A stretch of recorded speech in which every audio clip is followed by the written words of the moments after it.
Here, you take my place. It's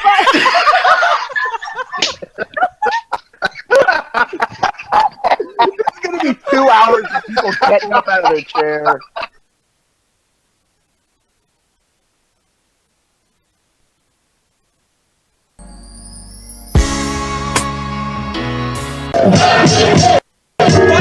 Can I get this CD turned up really fast, man? You got a phone? You get me? Yeah, no. Hey, turn it up, man. Yeah, live from the underground, the man's on a mission. Raps up in the vision. Whiskey sipping, draw, make a ratchet decision. Kim Kardashian, ass gravity, girl, the resemblance. Despicable menace, as Dennis, I pass it off to my minions.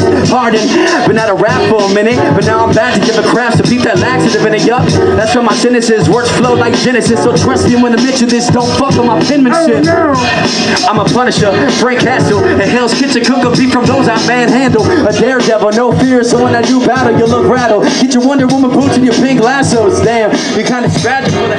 You're so fragile. Sam Bradford, Joe Flacco, all mad at tackles. I'm dodging the way I scramble. Your glass is half full, doing the rest is the battle. I gotta say it.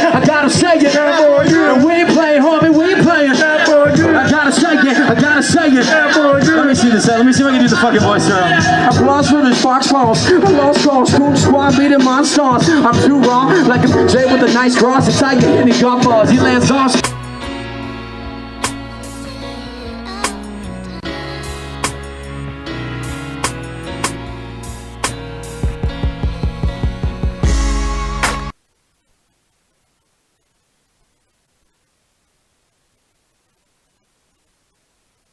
I love you. I mean, not that I couldn't love you. It's just that with love comes trouble. I mean, you got me tripping on myself, and I know. I got you feeling nervous as hell, and I know. You got me feeling nervous as hell, and I know. I want you with no one else, and I know you like. Hold the hands of the beat of the sun, like the bugs in the night when you say the one, like the force of a bullet when you shoot from a gun, like the way straight to death.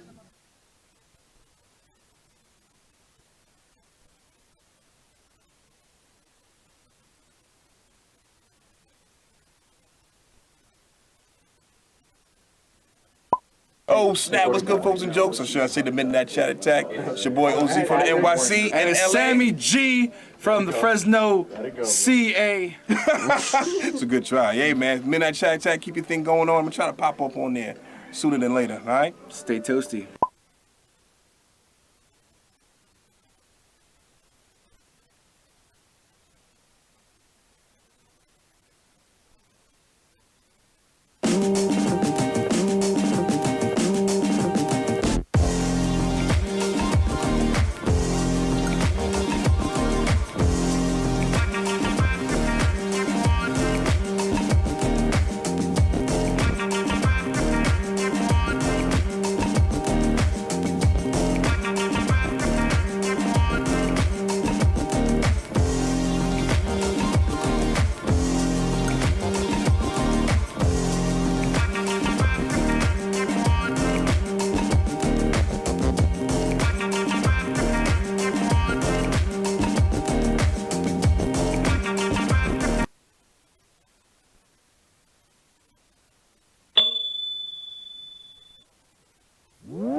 No, it isn't. Oh, No, shit. yeah, no one gives a fuck about Mexicans in this call.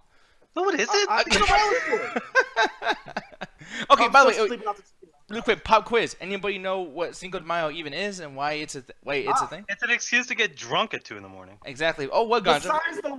Besides the white excuse, like Alan said, it's actually Independence Day for the Mexican people. But they're still dependent though. Like we can't even. like stay in this country. No, it was a big battle. I think either between the French or the Spanish that you guys fought for your independence. I'm just trying to take away the racist stereotype thing that Alan has. I want that to be my gimmick. Oh, okay. Why is See, that? the problem is Nick. He was gonna let me wear a sombrero, but he felt that was too bad, so I stopped. Exactly, yeah. Plus, you looked a lot like a chubby Kun Lao and everything. I don't want you to do that shit. But Hey, you can only do that when motherfuckers stop celebrating Christopher Columbus Day. But people, welcome to the Midnight Chat Attack. And we actually go We're ahead. talking about useless holidays that nobody should celebrate. absolutely, yeah. Kind of like Kwanzaa. Oh, shut the fuck up. Anthony, go ahead. No, welcome to the Midnight Chat Attack, people. I hope we have a great time, chillaxing, relaxing, kicking out, shooting the hoops and shit like that. Because it is also apparently Cinco de Mayo. I didn't know about that shit, but it's free comic book day as well. And so has I made wanna the know- 6 be with you. Made the Revenge of the 6. There you go. Yeah, one of those. But it's like a whole bunch of these holidays all up in there. It's probably fucking magical chocolate milk day too. It's probably like Nintendo Direct. We gonna give the Midnight Chat Attack directly to you. Why do you say We directly? gonna directly to you. And before we do that stuff like that, I just want to say, you know what? We're actually gonna finally just make it official because we've been talking about it before on some of the prior shows and stuff like that. But we're actually gonna make it official. So I think the week of the 16th of May, that's when the Injustice 2 comes out. So we're thinking about making it official. Injustice 2, we're having a playthrough.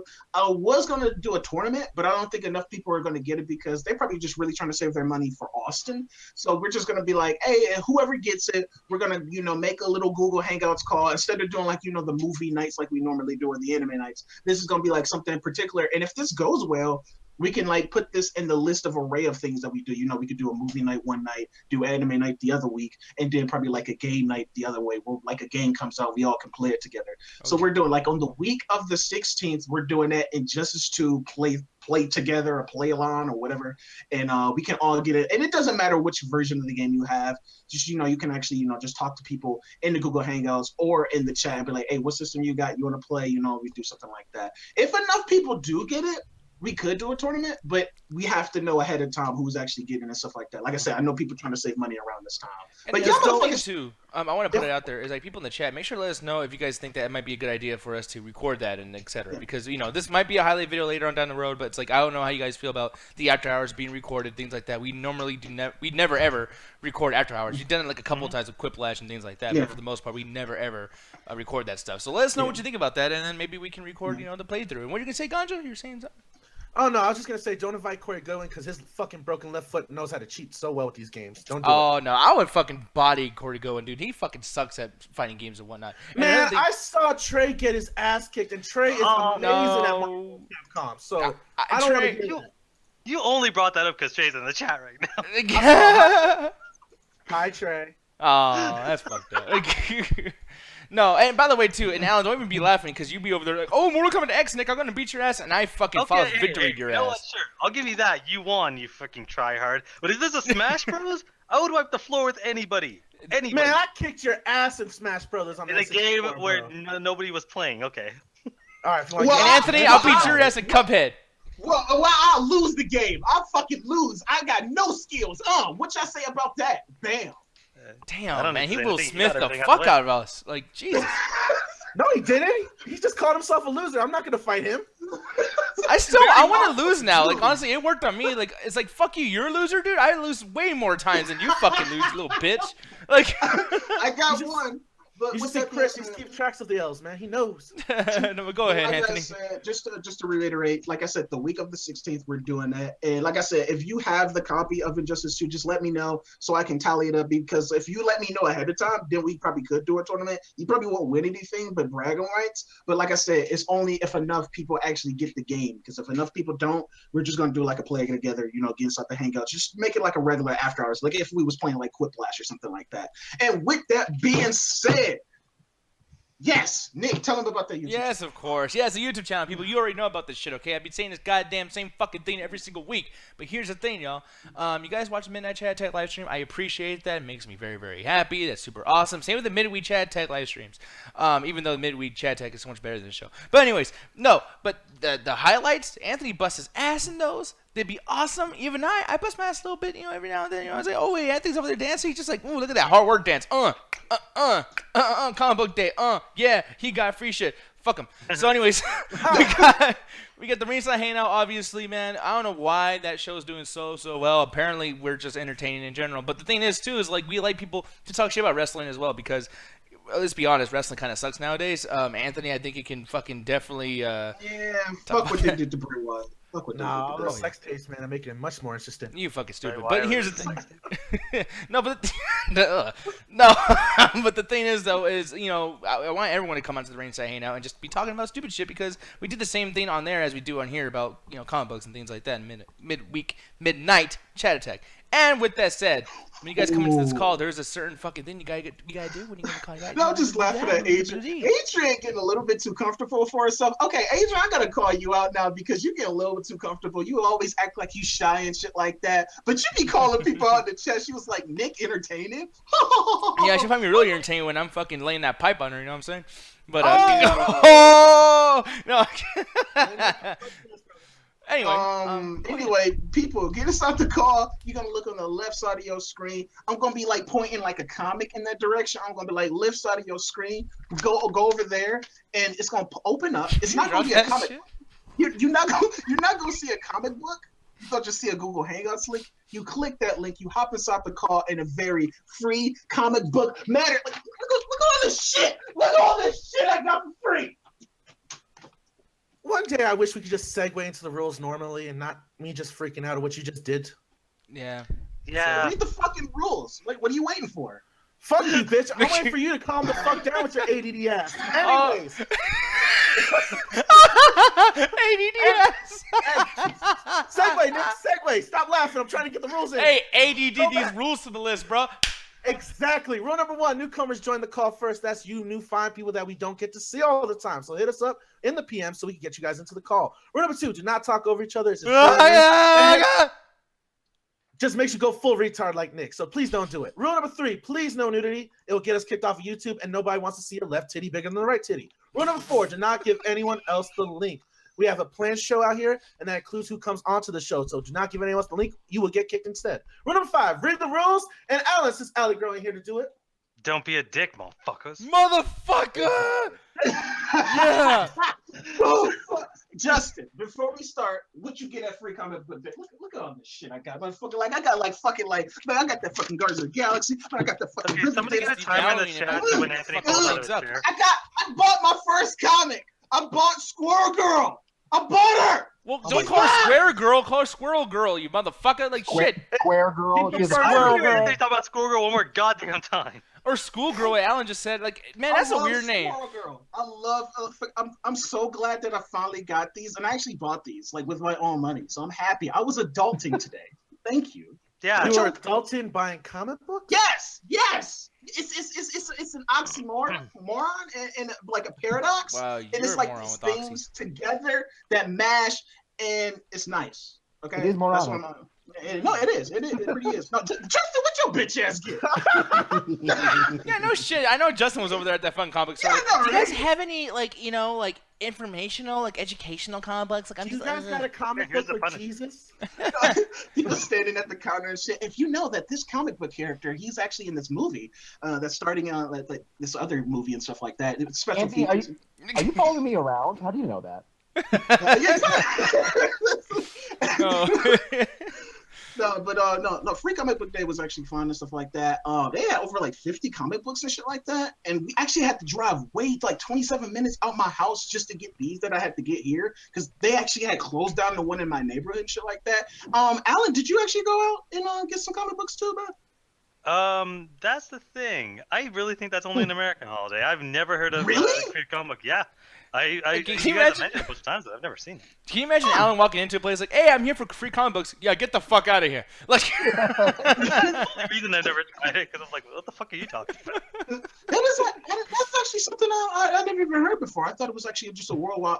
It's not surprising, but I actually just thought it was a worldwide holiday because, like, comic book stores are kind of like dying everywhere. Yeah. So it's like, they're trying to support, because I know Trey Cooper in the chat, he said every comic book store that he went to, he was just trying to buy at least one comic just so he could support it and stuff like that. Because the comic book store we went to, I think they're going to be doing like some kind of festival. So we're going to be going back out there and actually try to get back into comics and stuff like that. Like I said, I could get more Squirrel Girl because I don't know why, but I'm just really digging that character. I really like that. One thing to bring up too, Anthony is in the chat. Tay, she says like I want to support the people that do the animation. Now let me ask you this, Anthony. With you getting all those comic books, do you feel because you're one of these guys, the community and good things? Do you feel a little bit guilty for getting free shit? People that put all the work into those comic books. That's one reason why I did try to buy something at the comic book shops, not only to support that and stuff like that, like support the comic book shops and support the people that actually, do the comics. And plus, he still gets the word out. And speaking of animation, Tay, comic books and animation, it's this thing that recently was kind of like getting big. It's kind of, I want to say it's getting like a moderate following. And it's this thing called Trill League, and it's pretty much like this parody of the DC comic book universe. Like you got Swole Man, it's pretty much like a parody of Superman. Swole Man, it's like this hip hop kind of parody. You got Wonder Bitch. Wonder Bitch. It looks like if the Boondock Saint wrote Justice League. That's what it looks like. Yeah, that's what it seems like. Yeah, like the Boondock Saints. Boondock Saint. No, the Boondocks. I mean, the Boondocks. That took me so long to. I kept confusing the two for the longest time. Yeah, no, I did a news story on the Boondock Saints this week. That's why I think the funny thing about it is like the character designer. Like you're not too far from the truth because I think one of the character designers, because he works at Marvel, also worked on the Boondocks, and he's actually getting somebody from Black Dynamite to help him create this. And the reason why I'm bringing them up is it's actually a first issue that you can read now for free. It's actually a whole Kickstarter that's actually going on. But the reason why I bring up the animation side is this show that you can see actually can get turned into an animated series on Adult Swim. And you can actually go on Twitter, go on Adult Swim, and be like, yeah, we want Trill League, Trill League. Like I said, it's pretty much a hip-hop version of the DC universe. You got like hip-hop versions of Robin, Wonder Woman, Superman. And like you can actually read the comic and you might think, oh yeah, it's just like this kind of black humor. But it's actually kind of really clever when you actually get into it and read it and stuff like that. And this does seem like it fits the personality and theme of Adult Swim. So yeah, like like you got Man, you're like a fucking like parody of fucking Shazam, and then you got like Batman, Swole Man, like the Wonder Woman. She got that ass though. But it's just like it's really colorful characters, and I did read a couple of pages of it and stuff like that. And it's something I wanted to give to you guys and actually tell you guys about, since like I said, it is free comic book day and something that y'all be interested in. And like I said, it's free to read. And maybe you guys can support the Kickstarter and support it actually getting on Adult Swim and stuff like that. Because 90s actually taught me about it. Shout out to 90s in the chat. Thank you so much about this. But it seems fucking awesome. It seems really cool. So I highly recommend checking it out. Real quick question, Anthony. So you read some of the short stories, little comic strips that's been on the Instagram, right? Yeah, I read some of them. Like it was like one where it was like in a strip club that was actually kind of funny. So how do you respond to Skull saying that he finds this kind of coonish in its degree, like and racist in itself too? I could totally see that. Like I could totally see how it could be kind of coonish in that sense, but this is coming from a person that thinks most rap music is coonish. So it's just like, I don't think you like, my best opinion is probably not the best. So Skulls is probably considering that 90s likes this, and considering 90s is good at noticing that, the difference between coon shit and actually, shit that's actually trying to represent hip hop culture. I think 90s wouldn't lie to me in that sense. I think I say give it a read and check it out and make up your own goddamn opinion. So yeah, that's all I gotta say. That's the thing. It's just funny to me because people get so offended by so many things, and like this shit just seems so like, man. And I like how Skull said that shit coonish when he comes into the chat on a regular basis saying white power. Yeah. Hey, he would know. He's a standing expert. You know what's funny? I love how the way you said that, Anthony, while moving your comic books all the way. Like, yeah. Anyways, moving on. This piece of shit Skull. Fuck him. Like, it's free comic book day. I just wanted to tell you guys about that. Like I said, hey, it might be like that, but make up your own goddamn opinion. So I don't know, man. But no, I'm actually looking forward to seeing the Trill League thing. But yeah, so the comic books wise, like anybody else, before we move on and whatnot, like anyone else get any comic books or anything? Or, I mean, like Justin, are you into comic books at all? Or I like comic books now and then. I didn't get anything today because I've been busy doing school stuff all day. Okay. But otherwise, I do like reading good comics. I find I can't keep up with long trades. It has to be like a graphic novel or a standalone story for the most part. Okay. Yeah, but I guess staying on the whole topic of comic books, I mean, it's really not comic books, but DC, or well, Injustice 2, they released some DLC characters, or not, they didn't release the characters yet, but like, the video. And dude, I told you this is gonna happen, Anthony. I told you, and you were all upset, and you were like, dude, I don't give a fuck with the DLC. Why can't you just put them in the game? But man, no. Okay, I didn't. To reiterate, I was just like, I don't give a shit about the DLC until, well, for one, the fucking price was crazy because I think you have to pay like $100 in order to get everything. And I'm just like, fuck you. Yeah, and granted, I think that comes with the special edition. I'm not sure. Like, if you get like all the other stuff with it, like the art books and like the statues and shit like that, then that's fine. But I think it was just $100 for the game itself and the DLC, like that season pass type shit. But they was doing it a little bit different. I was like at first point, fuck you for that.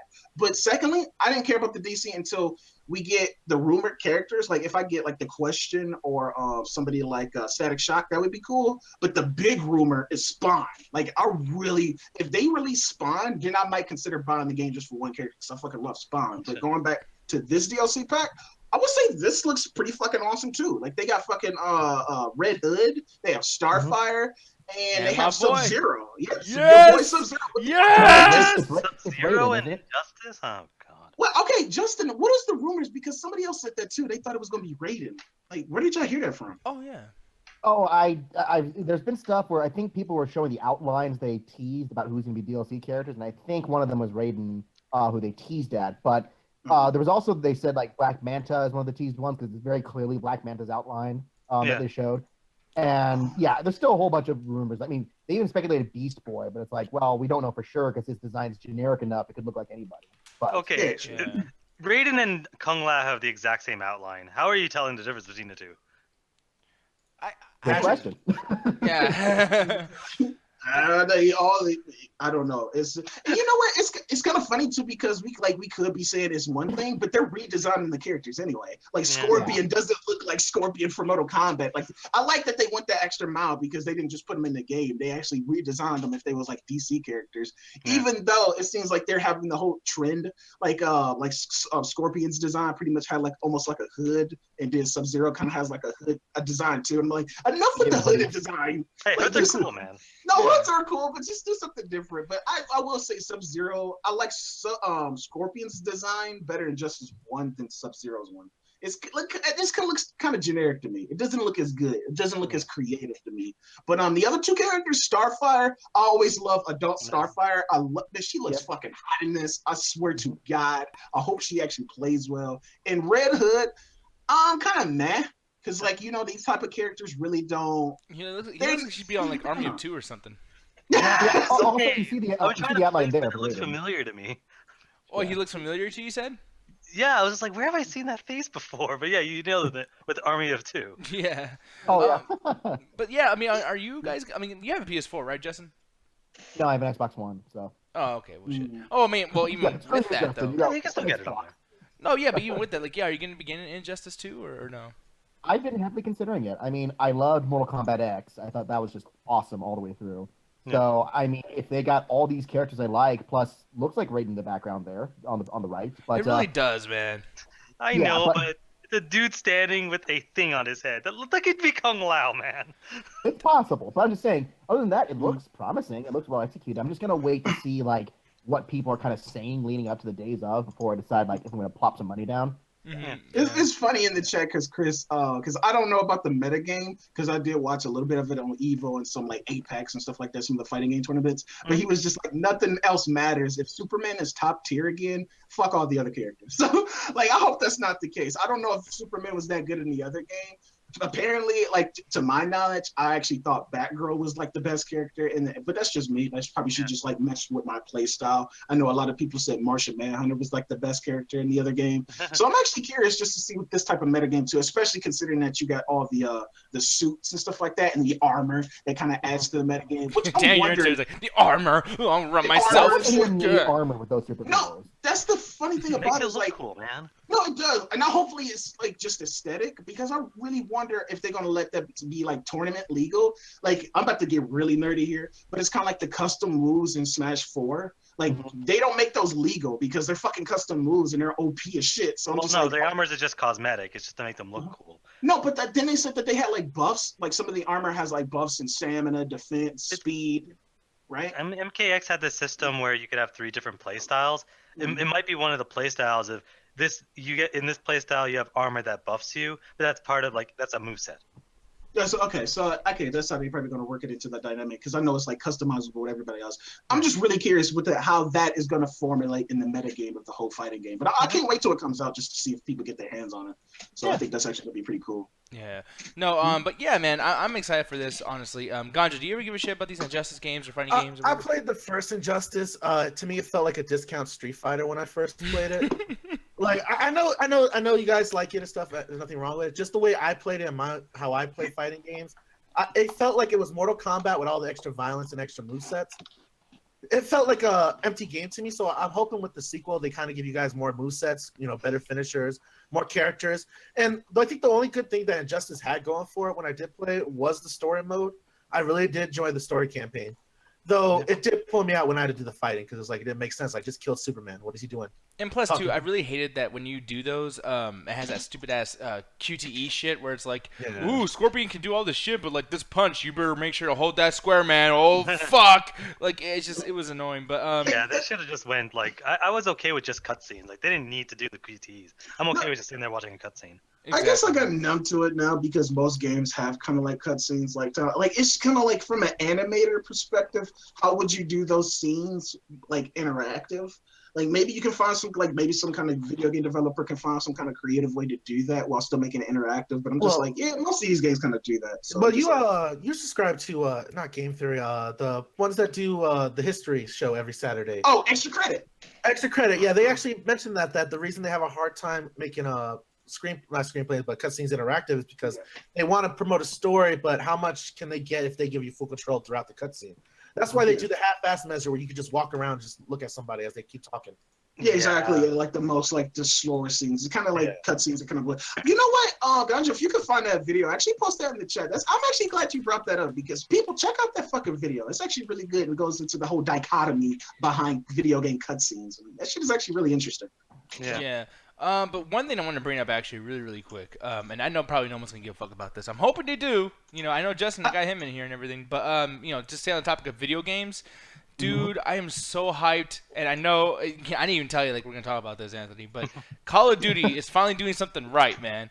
Fucking, really? So I don't know if you guys heard, but apparently they're going to be releasing Black Ops 3 DLC, which is funny because Infinite Warfare has been out, and they're like, "Oh, let's just go back to the game that everyone likes." I think that's the game everyone hated, Black Ops 3. Yeah, I hate Black Ops 3, but for some reason, I don't know why but man, they hate Infinite Warfare so much. I don't know why, because I think it's great. I don't get that.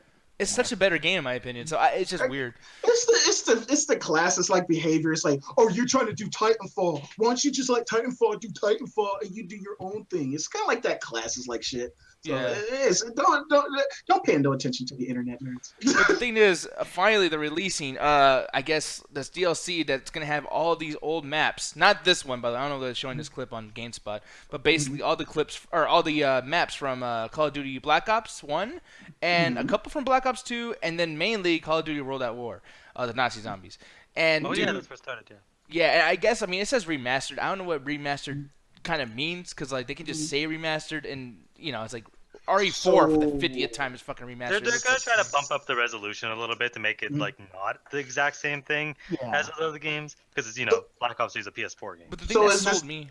Oh, go ahead. Fourth time. I was just about to say this is the fourth time they remastered Nakdea 2. I think that's what that level was. Okay, yes, true. But here's the thing, though. Okay, call me when they do another fucking airplane level from Terminal for the 50th time. Terminal for a video. I love. Okay, I gotta defend my video game developers here, my level designers, which is what I want to be. That game, from a level design perspective, from a first-person shooter perspective, is really well designed. So I like it. Sure was. They used it 8 times. Yeah, but can you defend Nuketown? Man. No, I cannot. I've never seen such a map, such a great map, just be riddled down to shit. Every single version of it is worse and worse. It reminds me of because a lot of Call of Duty maps, because the ones that I really hate are the ones that's really wide, and you really don't get the feeling of being in a war or fighting a lot of soldiers if you got a lot of people on the map. But if it's 1 or 2 or 5 people that you're playing multiplayer or local multiplayer, and y'all on this big ass map, it's just no point. Nuketown is more for stuff like that because it kind of reminds reminds me of like the Time Splitters days when those maps were a little bit smaller. You got a little bit more close quarter combat, shit like that. It's like, oh shit, somebody right here, somebody right here, somebody right here. That map is really about reflexes. Like you always got to keep shooting. I'm still shooting. That map's so good. At the instituted system, you can't choose the same map twice. You know what's funny is like, I'm starting to realize too with fucking Anthony, like your Time Splitters is my Mortal Kombat is like your Time Splitters. Like you fucking love that shit. Like every single time you talk about video games, you brings that shit up. Like Time Splitters, man, it's so great. Time Splitters. It's like, dude, we're talking about fucking Sims. Like Time Splitters is the pinnacle, the fucking pinnacle of first-person shooters for me, or arcade first-person shooters. Yeah, true. But I mean, fuck out of here. Halo was the best, man. Oh fuck you. Halo's awesome. Fuck both of you guys. Halo for the original Xbox was fucking awesome. Oh, for the original Xbox. Okay, you're right about that. But Halo. Okay, you know what? I give you that. Yeah. But the other ones, man, that shit started fucking watering down big time. But the thing After is, 2, they just trying to capture the magic again. yeah, true. But like that's the thing is like the one thing I want to bring up is that you guys talking about like the maps being used over and over, but one map has not been done over and over, and I love this map. It's my favorite. But Kino di Troten. What? Is that the one? What the fuck is that? Yeah, the Theater of the Dead, man. The first map. Yeah, the one from Resident Evil. Yeah. No, fuck you! You gotta turn on like. Okay, this just goes to show you how much I used to play this shit, dude. Because my brother used to like play this shit a lot. But like every round, you get the dogs fetch me their soul. Then you gotta turn on the power, and then when you turn on the power, you actually gotta go to the portal and hook it up to the power, and that portal like teleports you randomly around the map. Yeah, that one. Yeah, Yeah. not randomly, because it'll put you to the top where the fucking pack-a-punch is. Yeah, the pack-a-punch is. Yeah, exactly. Yeah, dude. I used to play that map way too fucking much. Yeah, So, dude, I love that map, man. I would play it over and over. Overly complicated fucking. Like, Yeah. At what point are you just gonna be fucking like actually like doing calculus in the middle of these Well, fucking the thing Call of Duty is, games? these ones weren't so bad. Like that's the thing. Is like the ones on Black Ops 1, like these zombie maps was like okay, like it's complicated to get like the coolest guns or whatever, but for the most part, you know, just survive. Black Ops 2 took that shit to where, like, dude, I don't know if you guys played Black Ops 2 Zombies, but, like, they have some shit where it's like, I gotta do spells, I gotta, like, feed fucking candy and booze to some big giant thing. No. Wait, was that Black Ops 2 or 3? Because I remember 3 is like you gotta do a seance and a summoning ritual. Oh, no, it's No. worse on 3, but, yeah, it's also on Black Ops 2. No, that's the funny thing about it. Black Ops 1 used to do that shit too in those DLC maps. It's pretty much an Easter egg that stretches out the entirety of all those fucking maps. And you gotta like collect these particular pieces in the old maps and the new maps, and then you gotta go back to the moon level and like put it into the machine. And Dr. Maxis does some shit, and I'm like, what the fuck? These are complicated as And this fuck. shit over Like, here, who like, comes up you with would have to this? run. Like, the whole game is basically you running. You know, this map's called Buried, by the way. I love how the guy that's doing the Let's Play looks so confused right now. Yeah, like he's just like, yeah, people. So I'm also reading the walkthrough on IGN because this shit's really fucking confusing. Okay, I don't blame him. This map was actually cool in the sense that you know that box, the magical box where you can get all the guns. You can actually get that big zombie guy to actually punch it and actually stay somewhere. I actually like that. That was actually kind of cool. Right. So. Yeah, but that's the thing. Like, it was frustrating to have those happen, and like finally with Kino di Torten coming back, dude. And I like saying that by the way. He's like, oh, I can say something not in English. Holy shit. But yeah, dude, I love this place. And another big one is Ascension. Now, this place, granted, this is not a good look at the map. I played this in Black Ops 1. Okay, fuck Ascension. Because like, why? Is that is that's the one with the space monkeys, Alan? Like these space monkeys come out of the ground. And take yeah. That's the one that's basically just Resident Evil, isn't it? Pretty much, yeah. Most of these maps are kind of like Resident Evil, man. That's like talking about semantics at that Yeah, point. but like straight up with like the scientists and all that bullshit everywhere. I think in this one you gotta like put a rocket together and you gotta like stop time. I think you gotta get like the crossbow and shoot like a clock to stop time and get like you gotta go in like these pods that go in the air and you gotta like collect letters and shit like it's Tony Hawk's Pro Skater 2. And then you gotta get the dinosaur egg, go back in time, kill the dragon. That sounds like it could you happen. spread his blood on the map, and then you get an achievement. I'm pretty sure that happens. No, and then you gotta collect obsidian blocks and then put them in a square, and it takes you to the Nether. That's less complicated than what Anthony described. Getting to the Nether in Minecraft is less complicated than a Call of Duty Black Ops. Fuck you, that part is math. Fuck you. It is like that. You joke, guys, but that shit is really elaborate, and you got fans like my brother that eat that shit up. They love All it. you hear in the background while you're playing is dun dun dun dun dun dun dun dun dun dun dun dun dun. No, they'd be looking up guides and shit, like thinking like, yeah, Dr. Max is this level, this is connected to this level in the timeline because you got to go to this shit, and I'd be like, huh? And then you gotta play Rat Trap. I'm waiting for the day they release Black Ops Zombies just by itself. What happened to what happened to the days in your PS2 when you just beat the first disc and it's just saying and check put in disc. Yeah, no shit. That's it. You have to second guess whether the item is actually connected to your inventory. This magical inventory they don't tell you about either. Yeah. Just insert disc 2 and finish playing the goddamn game. And I'm gonna ask because Cedric's in here actually. Which, by the way, hello Cedric! Yay! He's been here for a while. No one said anything to him. Poor guy. He's like, well, shit. No one offered me a fucking seat yet. God damn it. No, but anyways, Cedric, you don't sound like that, by the way. I apologize. But Call of Duty Zombies, man. Do you like that kind of stuff or no? I haven't played Call of Duty since Modern Warfare 2, so. Okay. Do we blame, like, Justin, me and you are together with this Call of Duty thing. Like, do we blame him at this point for not, like, keeping up with the franchise? I only play single player, so I'm kind of in the same boat. Just like, okay, I play single player, but I don't do multiplayer. So I have no idea what you guys are talking about right now. Wow, holy shit. I played Modern Warfare 2. I don't blame you for fucking giving up at that point. That game broke me. Oh, I love that game, by the way. Like, that's funny. Like, but I mean, I don't know. I don't know if this happened to you guys, but I started playing Modern Warfare and I was having a fun time. But there was like, I think about the 8th month when that game came out, I couldn't walk 2 inches without getting shot in the fucking head. So I just gave up on it. Like, there's the aimbots and shit came out. Yeah, dude, they take that shit to such an extreme that I don't even bother playing that shit. You know, people are making money doing that. By the way, they actually sold aimbots online, and it's like, hey, if you want like this, that shit. Yeah. Jeez. Yeah, it was crazy. They would make it like it's like, hey, we pay us $50 and we'll fucking make it where you win every single game. But you had to keep paying them or else they'll set that shit off or something. Like, it's weird, dude. Like, it was crazy. Go ahead. I wanted to mention something that 90s brought up because he did bring up a good point. But after you, because back in Black Ops 1, after you collect all the shit, it's pretty much like a fucking Banjo-Kazooie game. But after you collect all the collectibles and shit like that, and you put them all together, apparently in that level, I think it is, you actually get to send a missile to Earth and you blow up the fucking Earth. Oh yes, I remember that. I never got to do that, by the way. No, my brother actually did it. He showed me. Yeah, you blow up the Earth with the missile. Like a Dragon Ball Z villain saying "fuck it." Because I guess you're blowing it up because like it's a whole bunch of zombies and just like I guess what is his name? The Dr. Richthofen? Rick from Call of Duty. Huh, what were you saying? Call of Duty. Yeah, on Call of Duty, the first one. Like I said, like that shit is elaborate. Well, Black Ops the first one. Yeah, Black Ops the first one. Yeah, Call of Duty Black Ops 1. And you actually, because I guess he's like, yeah, the world is not worth saving. You got to fuck like fuck the Earth, and we're gonna blow this shit up. And apparently, it's kind of funny too because when it was coming up with a sequel, Black Ops 2, Zombies, and they was like continuing the story. I'm like, how the fuck you gonna continue the story? You just blew up the fucking Earth. We go to space. Pretty much what they did.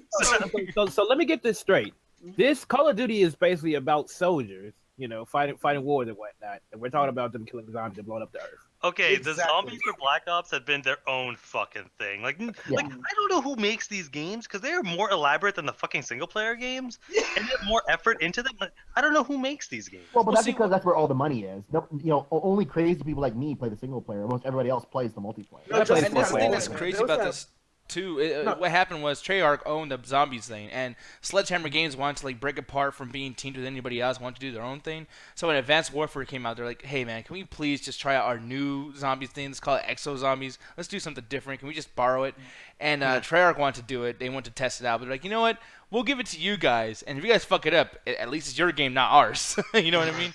Well, technically, Sledgehammer developed to finish Modern Warfare 3 because that was when that whole legal thing came out. Yeah, with Infinity War because they didn't want to give them money. And I like how Ghost actually kind of took a different approach. I think it's Ghost, how they just with Extinction and the alien thing, which is actually kind of like a bit more fun than Zombies. Even though Zombies is still fun, there's still a little bit of strategy involved, and that's one reason I give Call of Duty Black Ops 2 and 1 a little bit more credit than other Horde modes because it's strategy involved. Like if you want to get the better weapons, you actually got to hook up the portals. You got to do all this other shit. But one thing that Extinction, it takes that whole strategy aspect and then do it even more. It's like, oh, do I save my money to get some more ammo? Do I save my money to get some health? Do I save my money to get like a revive? It's a lot of strategy involved in those Extinction modes, and I actually think those are better.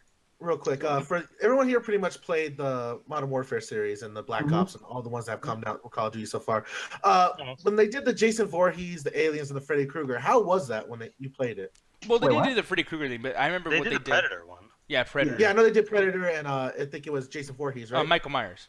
Michael Myers, yes. How was that actually? It was amazing in my opinion. I mean, I want to see what everybody else thinks about that because I know that most people don't really like that kind of stuff. But yeah, like, how about you, Alan? Did you remember playing that at all? No, but I have seen gameplay of it. It looks all right. It's kind of a glorified pickup. Like, you're almost a Juggernaut. You're just kind of going around for however long it lasts and just killing a bunch of people. Yeah, exactly. And that's the reason why I didn't really like it too much because I was like, okay, like, you know, you're just putting the sounds in. Really, I can like do that by like going on my computer, typing in like Jason Voorhees noise. You know, it's pretty much like playing as like in Modern Warfare 3 or 2, where you play as the Juggernaut. Like you get that package, you put on the Juggernaut suit. It's pretty much just like that. Like if you want a better experience of that, just play the new Five Nights. Oh, it's Five Nights already. Dead by Daylight. Yeah, Dead by Daylight, play Evolve or something like that, or the new Jason game that's coming out. Yeah, wait for the new Friday 13th. Yeah, exactly. Just play those because that's what it is. It's just a watered down version of those. And here's the big thing I want to bring up since we're talking about like the hardness of the stuff and the horror games, and this will be very very quick because I honestly hate this fucking game with a passion, to be quite honest. But apparently, Outlast 2 is adjusting the game's difficulty. Now, do you guys think that it's gonna ruin that game at all or anything? Because like for me, that game is really just difficulty. That's it. Like that's what it's about, right? You gotta be scared of the fucking bad guys. You gotta be running away. But it's like this. It kind of has like that Dark Soul kind of thing, you know, where it's kind of built around how hard it is and difficult to get around it. Alien Isolations kind of went on like that too. Like, oh, the alien learns how to beat you and stuff like that. He'll figure out your tricks and trades. So I don't know why they're doing this. It's kind of a dumb idea that they're lowering the skill set. Yeah. I think for most people, there's that problem where your enjoyment of the scares has to be with you not realizing you're playing a game. So if you have to realize how hard it is to play the game, it may take you out of the immersion of the game. But maybe that's the point of these games, though. They're supposed to be difficult, so you're scared of what's going to kill you. Yeah, what's the point of running through the game and never dying? There's a level where it's challenging by design and challenging because of some artificial limitation that, you know, maybe either they didn't design very well or the players don't understand very well. So it's like, yeah, Dark Souls, it's purposely hard, but then some other games I'm like, this is just frustrating. Like Catherine, when that came out, they actually had to lower the difficulty because it was too hard for the Japanese to beat it. Come on. Damn. Holy shit. Wow. Damn. Okay, no, that's do you remember this too? Devil May Cry 3 had the same situation. Yeah, I was just about to thank you, Nick. Yeah. I was just about to bring that example up. Yeah. Yeah, and no, but I mean, well, go ahead. Like, actually, like, I mean, what do you remember? Like, did you play the original before that special edition came out? Or? I think I did, and I said fuck that game. Just like fuck Devil May Cry, like period, because that's like naturally like a hard game too. And I want to say they did that not only for Devil May Cry, but I also want to say they did that for one of the Ninja Gaiden games too. Oh, Sigma, I think. Sigma? Yeah, they did it for Sigma. Oh, holy shit. So like they do this a lot and stuff like that. And for those type of games, I get it. Like you got to lower the difficulty sometimes, but let me ask you guys. I never got why horror games need a difficulty. Well, but, that's like, the thing, I don't know. It's because horror games are the good ones. They're not set up like normal games. They're basically kind of set up like puzzles. The entire game is a giant puzzle. So you even moving and how much bullets you use and where you're shooting the enemies is all carefully placed. So you need to lower the difficulty so that somebody can actually go past it or increase it so that when you do get attacked by monsters, you actually, it's a threat.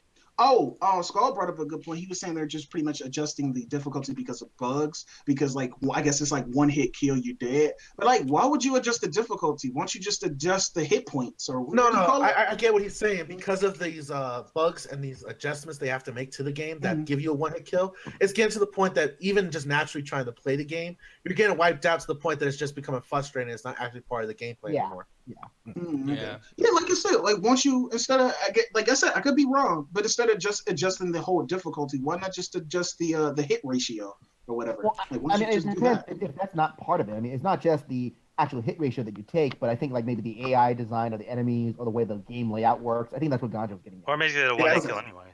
It's probably very deep in the code in that they actually have to go back and really fuck with the difficulty. Probably so, yeah. I mean, in essence, too, is like even adjusting the hit ratio. That is adjusting the game's difficulty. You know what I mean? Like just So you got a point. Yeah, but I mean, like I don't know. Like for me, dude. I mean, is there any games that you wish? Like, do you think? Because here's the thing, like this is, a full-on, like, no, like they're releasing this as news, like Outlast 2 update, adjust games difficulty, and it's like, okay, you're not going to do that just to do it. I mean, obviously you want people to enjoy this better.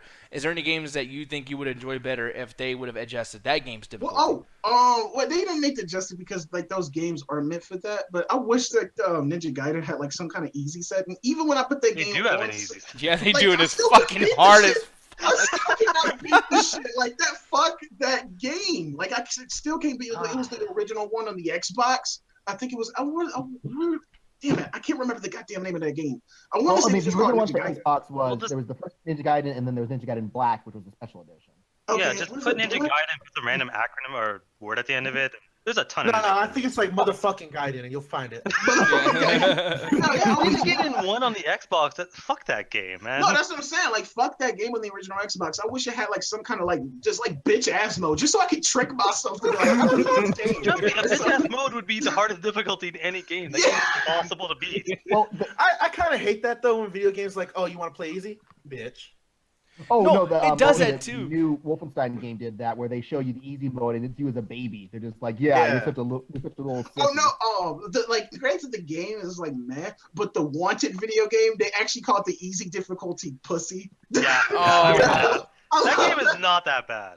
No, that game is actually not that bad. It's actually pretty fun when you actually keep. No, it reminded me of Uncharted, like before, like it reminded me of Uncharted 3 before Uncharted 3 is basically like it felt like so like this is what Uncharted going to be eventually, you know. But like, yeah, right, it was very cinematic. Exactly, yeah, sure. And I mean, it makes sense too. By the way, that might be one of the best movie video games because that's the thing. Most movie video games are fucking terrible, but like that one was probably better than the There's movie. a short list, and that's probably on it. Wolverine Origins also really great. That is one. I love that fucking game. Riddick Butcher Bay also. I always wanted to play that. Spider-Man 2, that's the best one. Yeah, Spider-Man 2. It's a side-scroller game based off the first Thor movie. That's on the Nintendo DS. That's actually not that bad. Oh shit!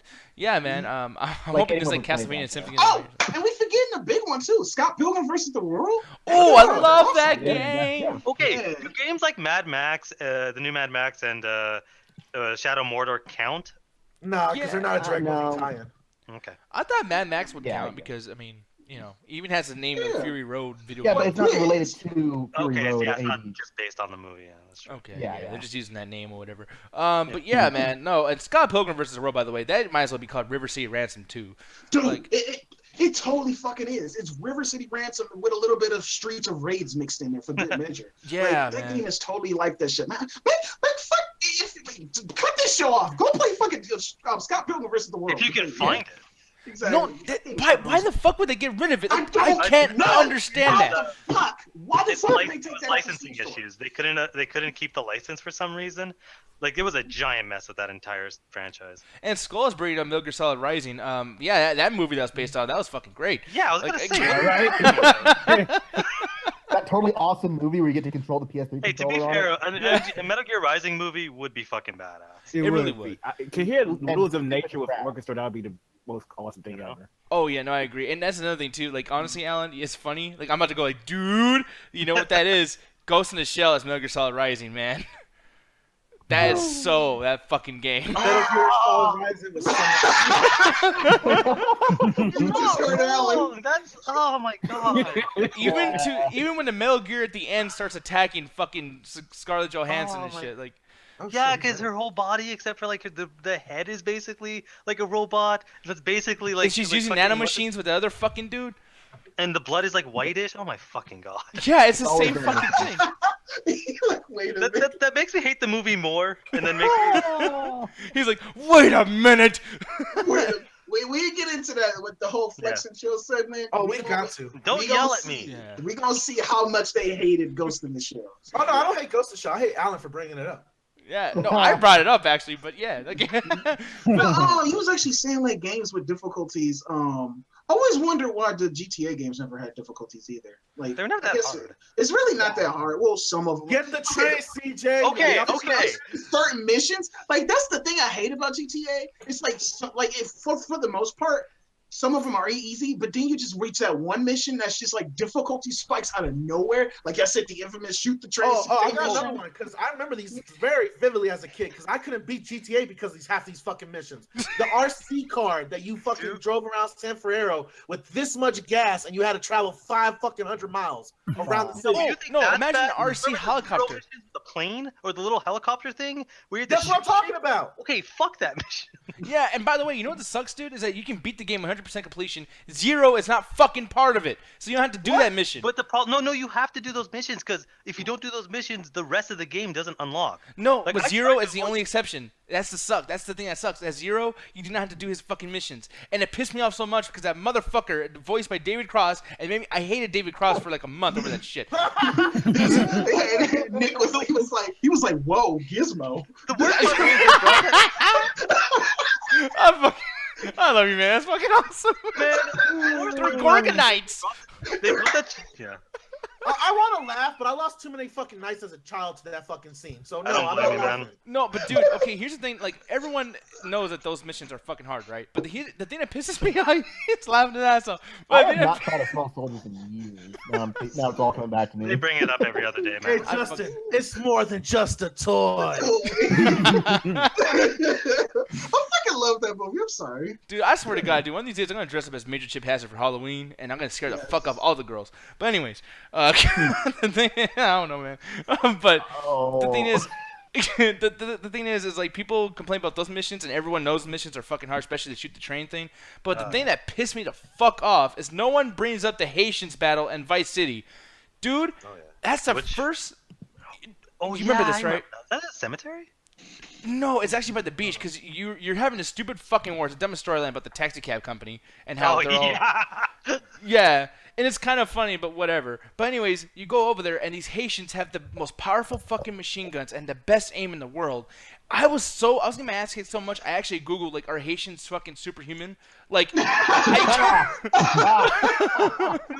that's bad? Okay, the worst mission in Vice City is, do you remember that time where you owned the Hollywood place and you had to fly flyers around the entire oh my city? god, yes. Fuck that mission. Man. It's Fuck this show. I quit. I got to the point. It was. I think I stopped playing the game for 2 months because I just spent like 3 hours one night and said, "Fuck it, I'm never touching this again." So with all this said, Well, people, GTA I'm thinking I'm 5 gonna. did better. Wait, what'd you say, Justin? What'd you say, Justin? What? Oh. Okay, I that's was your thinking talking, bro. GTA 5. Damn. No. No, but the thing I'm gonna say though is like, we're complaining about all these fucking difficulties in games, and I guess at the end of the day, this is a good thing. Outlast 2 adjusts their fucking game difficulty, so thank you whoever's responsible for that. Yay, all that shit. Yay. Good, we live in a time where this is a thing. Exactly, yeah. Now, here's the thing. We've been talking about fucking video games. Spoiler alert, 'cause I almost just said it. But yeah, movie time. You, and actually Alan too, because he's always all up in Christopher Nolan's ass. I don't know fucking why, because he kind of sucks. Oh, just because he makes incredible movies that are breathtaking and set the tone for everything that happens afterwards. Yeah, no real reason. Yeah, Unlike Inception. Fuck you. Inception sucks, man. I'm sorry. No, like, but Outlast, it's like Okay, let's wait to fight. Yeah. No, considering you are a big fan of Christopher Nolan, what you think about that last trailer for Dunkirk, man? Because I'm actually pretty hyped. Damn! You're a baby? Man. Like, I didn't know what to think about it because as soon as I heard Dunkirk, I'm like, okay, whatever. I don't know what anything's about.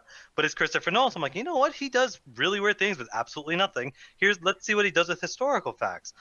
And then I looked it up. I'm like, okay, it's an evacuation. What is he gonna do? First trailer, wow, that teaser, holy crap, that was cool. Second trailer, I can't wait. This trailer, like, I'm already sold. Like, I can't wait to see this fucking movie. Yeah, man. I think it's speaking to you. It's like, the story, when 400,000 men couldn't get laid. Man, that's the last thing on their fucking mind. They're not trying to get shot. that movie's called Dick Kirk. Oh. That doesn't That's even a bad make sense. porno title. Dude, No, honestly, Nick, what if there's a porn parody of that shit? Put the camera on my face, Justin. What the fuck? No, this actually does seem cool because I actually got my history wrong. I got this mixed up because I thought this was supposed to be like D-Day, pretty much, or what Saving Private Ryan was doing at the beginning of that movie. Yeah, this is a whole another different event and stuff like that. And I don't know if y'all got the same feeling. And I actually like the movie, but I know I really don't defend it because I know it's not particularly good. But what does this movie feel like it's going to do what Red Tails was trying to do, but better? No, it doesn't really feel like doing that. Because I think, obviously these plane fighting sequences here, I can't imagine that's a huge part of the movie. Because what it looks like, based on this trailer especially, it's really about the civilian fleet. Like the whole idea where because the military couldn't get out of Dunkirk, which, by the way, I'm a humongous World War II fanatic, and it's so nice to see a movie that's not about D-Day or any of the American battles. But it looks like the idea is that, the military couldn't get out of France, so they called upon pretty much anybody with a boat to come help and take soldiers out from France to England. Yeah. Because they were literally at that point where if they did not evacuate these soldiers, Britain would have lost the war. They would have been completely decimated. Like the whole military of Great Britain was right there in France, surrounded by Nazi Germany at the time. Yep. Yeah. My favorite shot ever is the fucking I know it's in the last trailer, but I can never get this out of my head. Is when they're dropping the flyers and it basically just said "you're fucked." Yes. I cannot get that image out of my head, man. Now, see, the thing is, what I don't like about that is I'm seeing that so much. Like, for one, I mean, I think Saving Private Ryan did it pretty well. Where you're like, hey, you gotta go find this private. You gotta, find Private Ryan. There's one soldier that's super important. Yeah, but then it's doesn't like, matter how many people die to save him. No, yeah, that's but the funny thing oh, about Saving Private Ryan. Like, it's the default war movie. But go ahead, Nick. Man. No, but yeah. Well, I don't even think it's the default. I think Platoon is definitely the default, or fucking. You know what? You never get Apocalypse Now. You just got so much respect for me, motherfucker. Yeah. No, I would say Longest Day was a default war movie. Or Full Metal Jacket with a Full Metal Jacket. No, because I don't usually know no one the war. remembers the war part. They remember the Leonard, Private Leonard, and True. Yeah, that's more like a story about boot Snowball. camp and how those guys were hard on them before they you got. got a point because after that, the beginning of Full Metal Jacket, after that part was over, after he fucking shoots himself and his brains out, I stopped caring. So it might as well be a short movie, like a short film. Yeah, it does. That's true. But what were you say, Justin? I'm sorry. Oh no, I was just saying too. I mean, what's going to be really interesting about this film is that it is a PG-13 war movie. Like, it's not violent. It's not bloody. No, but here's the thing. Let me say this. I think the problem with war movies nowadays is that we're so it's so part of war movies now that they have to be like ultra gory. Like, Hacksaw Ridge raised that bar up to gory. 50. Well, and that's what I'm saying. Like, yes, the gore is realistic in terms of war, but it's easy to just make people numb to the horrors of war and saying like, look at that dude's brain exploded from his face, kind of thing. So if this movie could be more like a human war story, like the idea, like, this is less about these gory action sequences and more about the people who are behind it, like these civilians, these soldiers, freaking what's his name from One Direction's a lead character in this movie. That's who that is? I was that's wondering who that was. I was just like, why does that dude look like a pretty boy that I've seen before? That's just All like, right, now that I found out this is PG-13, I kind of terrified for it a little bit. Okay, come on, man. We've had hundreds of PG-13 super gory war movies. Like, I'm not gonna sit here and be like, oh, the rating isn't what I think the talking rating about should be. gore. Like, sometimes rated R means they can get away with talking about certain subjects that they can't get away with talking about in PG-13. Well, I mean, Christopher Nolan movies are dark even when they're PG-13. Like Batman, exactly. Dark Knight talks about like counterterrorism, and some dude gets a pencil. You got a good point. That dude knows how to script through the I think it's FCC. You can use creative Right? filmmaking. Like, look at I don't know what the rating of for what was that fucking movie? The Magic movie, The Prestige. That was pretty PG-13. dark. And Okay, that not was a pretty rated R good movie. too. Yeah, I remember seeing that. No, but I mean, I don't know. Like, for me, I feel like, okay, like, here's another thing, too. I need to feel like I'm in the war thing because, honestly, like, I don't like watching war movies and being like, oh, yeah, like, having that gore boner on. Like, fuck yeah, shoot him, man. Explosions, fuck yeah. Like, Michael Bay does it the best, so I don't want to see anybody else do it. You know what I mean? But my whole thing, sorry, Justin. I know he's like, oh, fuck, don't say anything good about Michael Bay. But I didn't say anything. So. Okay. But Pearl Harbor was a decent film. Yeah. You know what? This has to be better than Pearl Harbor. Yeah, but here's the thing, though. Like, my favorite movie of all time, for army movies and whatnot, or war movies, is Black Hawk Down. I fucking love Black Hawk Down with passion. I'm sorry. Oh, you hush, Alan. Oh, shut up. That movie falls apart like 20 minutes No, I gotta agree. The movie is all. The movie literally falls apart when the first soldier gets injured. That movie is so being a movie. But see, that's I hate to do this, but like that's the reason why like that the movie works because like these soldiers are new to this. They're rookies. Like this is like their first thing. They didn't expect that there's gonna be a big war. So like them falling apart. And by the way, like you have to go off the book about like the shit that actually really happened. So it's kind of like history. That's how it happened. Yeah. It's like what you're saying, Nick. Is it forgets to be a movie. Like the first soldier gets injured, everyone gets scattered, and then characters just wander off screen, come back later because the movie feels like it. Yeah, no, well, that Anthony, movie, I agree with Alan. Like, it kind of reminded me what Zero Dark 30 was doing. Like, it just seems like one big long ass the Marines trailer, like or like a movie or something like commercial and shit like that. Yeah. Like when it like tries to beat you so much over the head with it's American, it's war. It's just like you lose me. I think you haven't watched Black Hawk Down in a long time because it's not very pro. I watched it like a few months ago. Yeah, because here's the thing. Yeah, like Justin said, it's not very patriotic. And another thing that I've noticed with that movie is that it's so much action. It's almost kind of like gratuitous in the sense where if I was a person who was in that story, I wouldn't like the movie because it goes so action packed. It's like, well, what about our fucking story, dude? And then when you get the thing is, go ahead. no, and like another thing, and I think you're gonna agree with this, Justin. I'll let you go too. But like the thing is the movie is so long and it's so agonist. Like I feel like I'm in there. Like I get tired, literally, like physically, I get tired of watching that movie because I feel like I'm going through everything they're fucking going through. But Justin, go ahead, man. Well, no, I agree with that. I think that's the whole point of the movie is that the movie it's Mad Max Fury Road. It's one long gigantic action sequence, broken up occasionally by a moment to breathe. Because the first 20 minutes is like, okay, here's everything you need to know about the plot, everything about the historical context, and then after that, it's just nonstop, super intense action sequences. And they're well-constructed action sequences. There's not a lot of plot. There's no plot in that movie after that point, but there's not supposed to be. It's supposed to be just chronicling what happened during that, that day of fighting that happened during. Yeah, and here's another thing too, Jess. I want to ask you, and I'll go to Alan on this too, because I want to bring it back to Dunkirk. Like, do you feel like if that Black Hawk Down was, PG-13, do you think they still would have been able to achieve everything they achieved with that movie? Do you think it still would have been cool? I think so. And that's the thing, like we said, even Adrian pointed out that Kong Skull Island was PG-13, and that still had pretty intense, brutal action at points too. Yeah. Like it doesn't matter if it's the blood or not; it's the impact. Like again, Dark Knight, someone got a pencil through the eye, and that's a PG-13 rated violent sequence. That was pretty intense. So that's what I'm saying.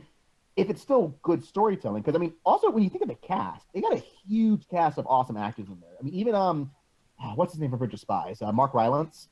I really love that guy, and Kenneth Branagh I like there too. And it just that could really help drive this movie if the performances work as well as they look like they are. And not only that, like the movie's not 100% focused on battles because that's not what Dunkirk was about. It was about a united moment between the British people and their military.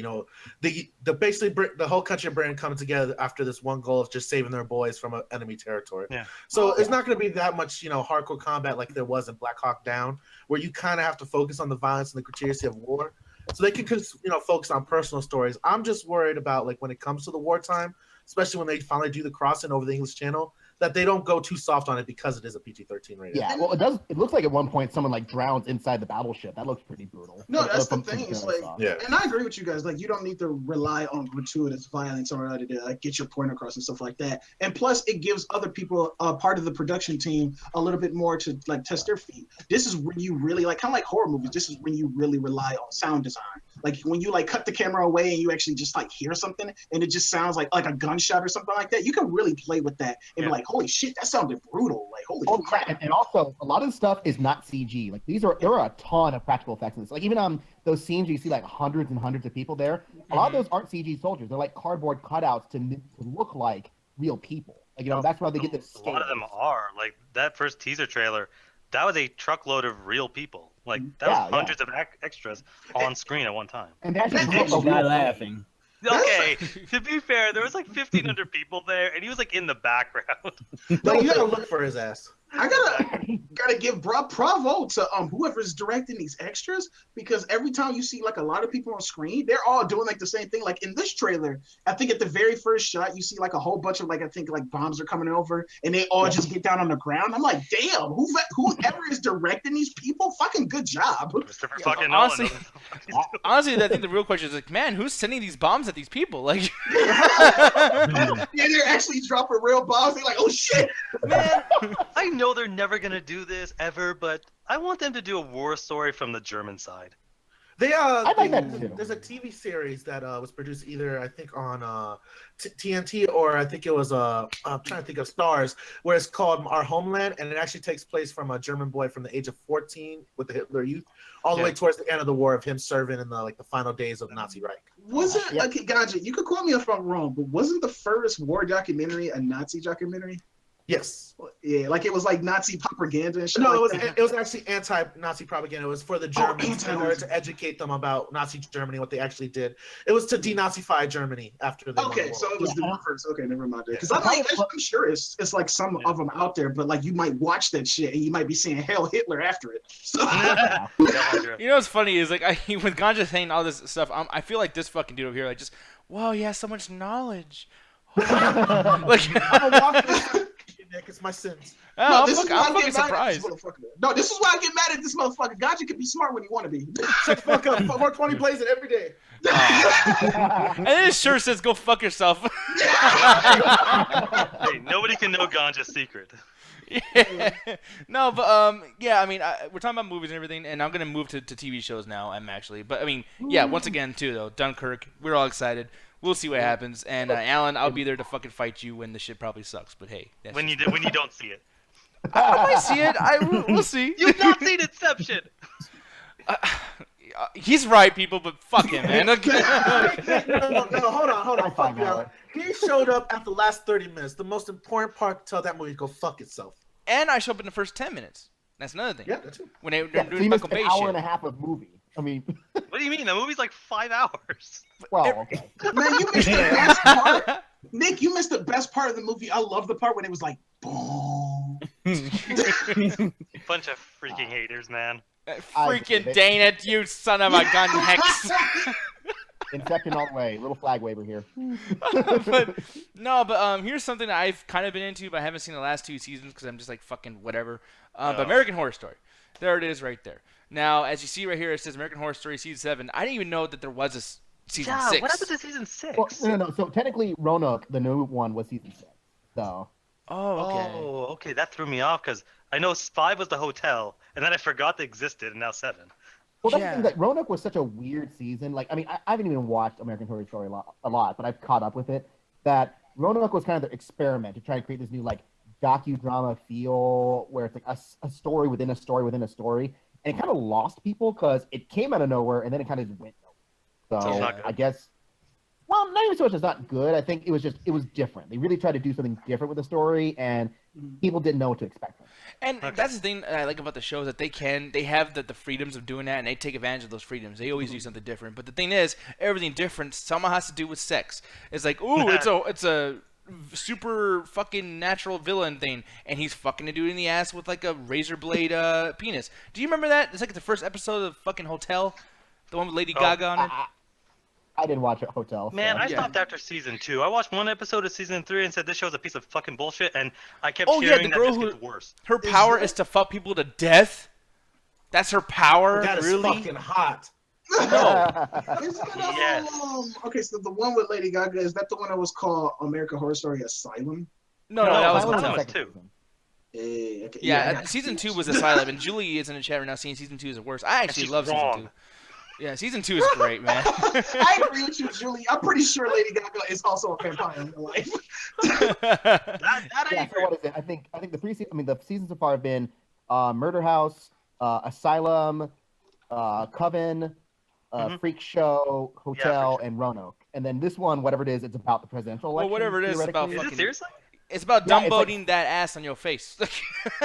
No, apparently it's I don't know. Maybe this is one of the creatures. I don't even know if this is gonna be a creature. It could be just a guy wearing a mask, whatever the fuck. But apparently this is their concept art about what they're gonna be doing next. Yeah, no, I think what they're doing is that it's like a mixture of a donkey and an elephant, like the political parties. Like the whole thing is like the backdrop is the presidential campaign. But So they we're won't gonna have to watch a whole season of them make America great again, build the wall jokes. Like Well, it's the just funny gonna thing be. is that they're not going to show Donald Trump or Hillary Clinton. It's just going to be about the presidential election, but it's not about them. So basically, it's fake news. Okay, see, here's the thing. That's the subtitle. American Horror Story. Fake news. No. That's not my American Horror Story. No, it's a pre-existing season. No. Alternative season. Alternative season. Make American Horror Story great again. Oh. No, that was actually really good, you motherfucker. I I'm just like see a someone shit going at around with a anything. Donald Trump mask as the villain. Yeah, no, and that's what they should do. Or have the wigs, you know what I mean? The Donald Trump ties. Funny thing about it is, like, when you showed that concept art, it reminded me of, like, those masks that they was wearing in that. What's that fucking movie? The Purge. Like, Oh, before the they went yeah. to jail. Like, it looks like something like that from that movie. So I'm like, oh, I'm curious. Yeah, So- no, but like that's the thing though, man. Like they've done this so much with the American Horror Story, where it's not even American Horror Story anymore. You know, instead of American Horror Story, it's like American fucking political story or American sex story. It's like these shows are not scary. Like I remember season 1, season 2, and a little bit of season 3. I was like, oh shit, that's kind of cool. But when you get to like halfway through, I forgot what the third one's called. The Coven. Coven, Yeah. Yeah, when you get to like the halfway point, it really becomes like a soap opera where it's almost like, oh, I wonder if she's gonna fuck him. We'll find out next episode. I would argue that American Horror Story has never been scary. Like, it's campy, it's intense, but it's not really scary. You watch it for the spectacle of it. So if you like it, then you'll like it. But if you don't, then I don't blame anybody. It takes all these horror movie things, and yeah, he's right. Like for season, like the first one to me was jokey. I didn't really like it. I love season 2 because for me, season 2 was kind of creepy. But after that, it's just like, yeah, you're right. It just kind of falls apart. But the one thing I'll give the show is you don't need to watch a shitty season. Like you could just watch this season and not need to have watched the 7 seasons prior. Yeah, Yeah. No, I just wanted to, like, when I heard about it and I heard that it was an the anthology series, I was just like, I want more anthology series. Like, I know we have what the fuck is that? It's a remake of The Crypt Keeper. I know he's coming back. That show that pretty much is coming back. Even though it's gonna be M. Night Shyamalan that's doing this, so hold your breath. But like, I'm really glad that they're bringing back anthology shows. I'm like, that's really cool. Like one of my favorite shows that I've been watching like is Black Mirror, and that's pretty much just a big anthology show. I've loved that shit. So yeah, bring that shit back. The thing is, what gets me kind of happy about this is that fucking character, man. This mask really kind of does freak me the fuck out. Like I don't even like having it on the screen too much. And the reason, like, a big thing, I don't know if I have like a fear of pigs or something, dude, but like, there's this fucking music video back in my day. It's by this band called Silverchair. Basically, they're a band that was trying to be like Nirvana. Does anybody remember this? I don't know anyone likes. It sounds familiar as fuck to me. Yeah, it's grunge rock shit, whatever. Like this seriously is like one of my favorite bands, like aside from Korn and whatnot. But like I really love this band. But this video used to give me nightmares, like literally for years, dude. I don't even like watching it now. But like this shit, there was this fucking pig in the video, and I'm about to show him that fucking guy. MTV. I remember this shit. I remember Dude, it too. He used to What scare the hell the did you guys fuck. watch as a kid? It's like that 90s, 1 bro. o'clock in the morning type. Yeah. This is what MTV would play like late night, where they would show like kind of upgraded videos. Yeah, and the song's Yeah. amazing. And every time I fucking listen to this shit, I just go and download the MP3. I don't want to listen to the fucking video. I don't want to watch the video. Like that. That fucking video shit still looks scares like me. deleted scenes from like the Manhunt video game cutscenes. No, I thought it was like fucking like a Marilyn Manson video. It's like It made me think creepier. of like a Nine Inch Nails video, like those old what was the one they did with they were in like locked in cages and that stuff, that Nine Inch Nails song that they had a video for. Oh no, is it Man in the Box? No, that was Alice in No, Chains. it was one of their No, yeah, that's not the chance. My bad. it was one of their big songs. That that one that was more like one of their last hits. I can't remember the name of it. But that video. Either, man. I was gonna say something stupid. I was like, that sounds like the ending to The Descent. Fuck you. And I thought I was done. Holy shit. But yeah, it's weird, dude. Like that fucking stuff. I don't know what it is about the pig face. And like there's like scenes in here where like his pig face is coming out of like coins. It's supposed to be like a metaphor for like, if you're into money a lot and all you care about is money, you're a fucking pig. And like it's just like, what the fuck's wrong with you? Okay, you brought this up in the chat, but the Maroon 5 song "Animal" has the one like he's covered in blood throughout almost the entire video, and it's just fucking weird, man. Oh man. Yeah, and I mean, I don't know. It's just for me, I just don't like that kind of shit. I don't like werewolves either. American Werewolf in Paris used to scare the absolute fuck out of me. Just seeing him transform. What about Ozzy Osbourne's "Howl at the Moon"? How'd you feel about that music video then? Okay, that didn't bother me too much because for one, I just hate that song. I was kind of like, I was already in a bad mood watching it, so I'm like, I'm not scared. I'm just like, fuck this shit the whole time watching it. Yeah, you can like that's the point though with what is it, American Werewolf in London or Paris? I don't even know which one it was because they're sequels to each other or whatever. Yeah, they're sequels to, but the first one, that pretty much is still like one of the best transformation scenes in any movie. Like that shit, it still holds up today, and it's like so fucking graphic. With the one where it's like kind of slow, and he's like slowly becoming you're just like just cracking. You just hear the bones popping. He's just saying, "I'm sorry, I'm sorry." I'm like, damn. Yeah, dude, that shit is intense. Yeah. This was the scene that invented the best makeup award at the Oscars. Yeah, and by the way, I think it was Closer, the song I was thinking of. The name. And by the way, Justin, who did this makeup art over here? Rick Baker. Oh, that was Tom Savini, the guy who did Dawn of the Dead. Okay, Justin, Nick, stop trying to impress me. Come on, stop. He already got his booty hole. I'm trying to bond with Justin, okay? God damn it. Later on, I'm going to ask him, like, what's his favorite, like, Mormon Bible so I can, like, buy it and then read it. And there's multiple? No, we only read King James, so. Oh shit. No, actually, we read Rick James. No, actually. I stopped the same joke in my head. That's why I don't know. We read Rick James. You're fucking stupid. It's okay, Justin. I don't understand what the fuck's going on either. Welcome to heaven, bitch. It's a celebration. Enjoy yourself. I'm God. People, this is a great moment to be a minority because Justin and Alan do not know what the fuck is going on. Black power. I get For the it. last time, I'm Arab.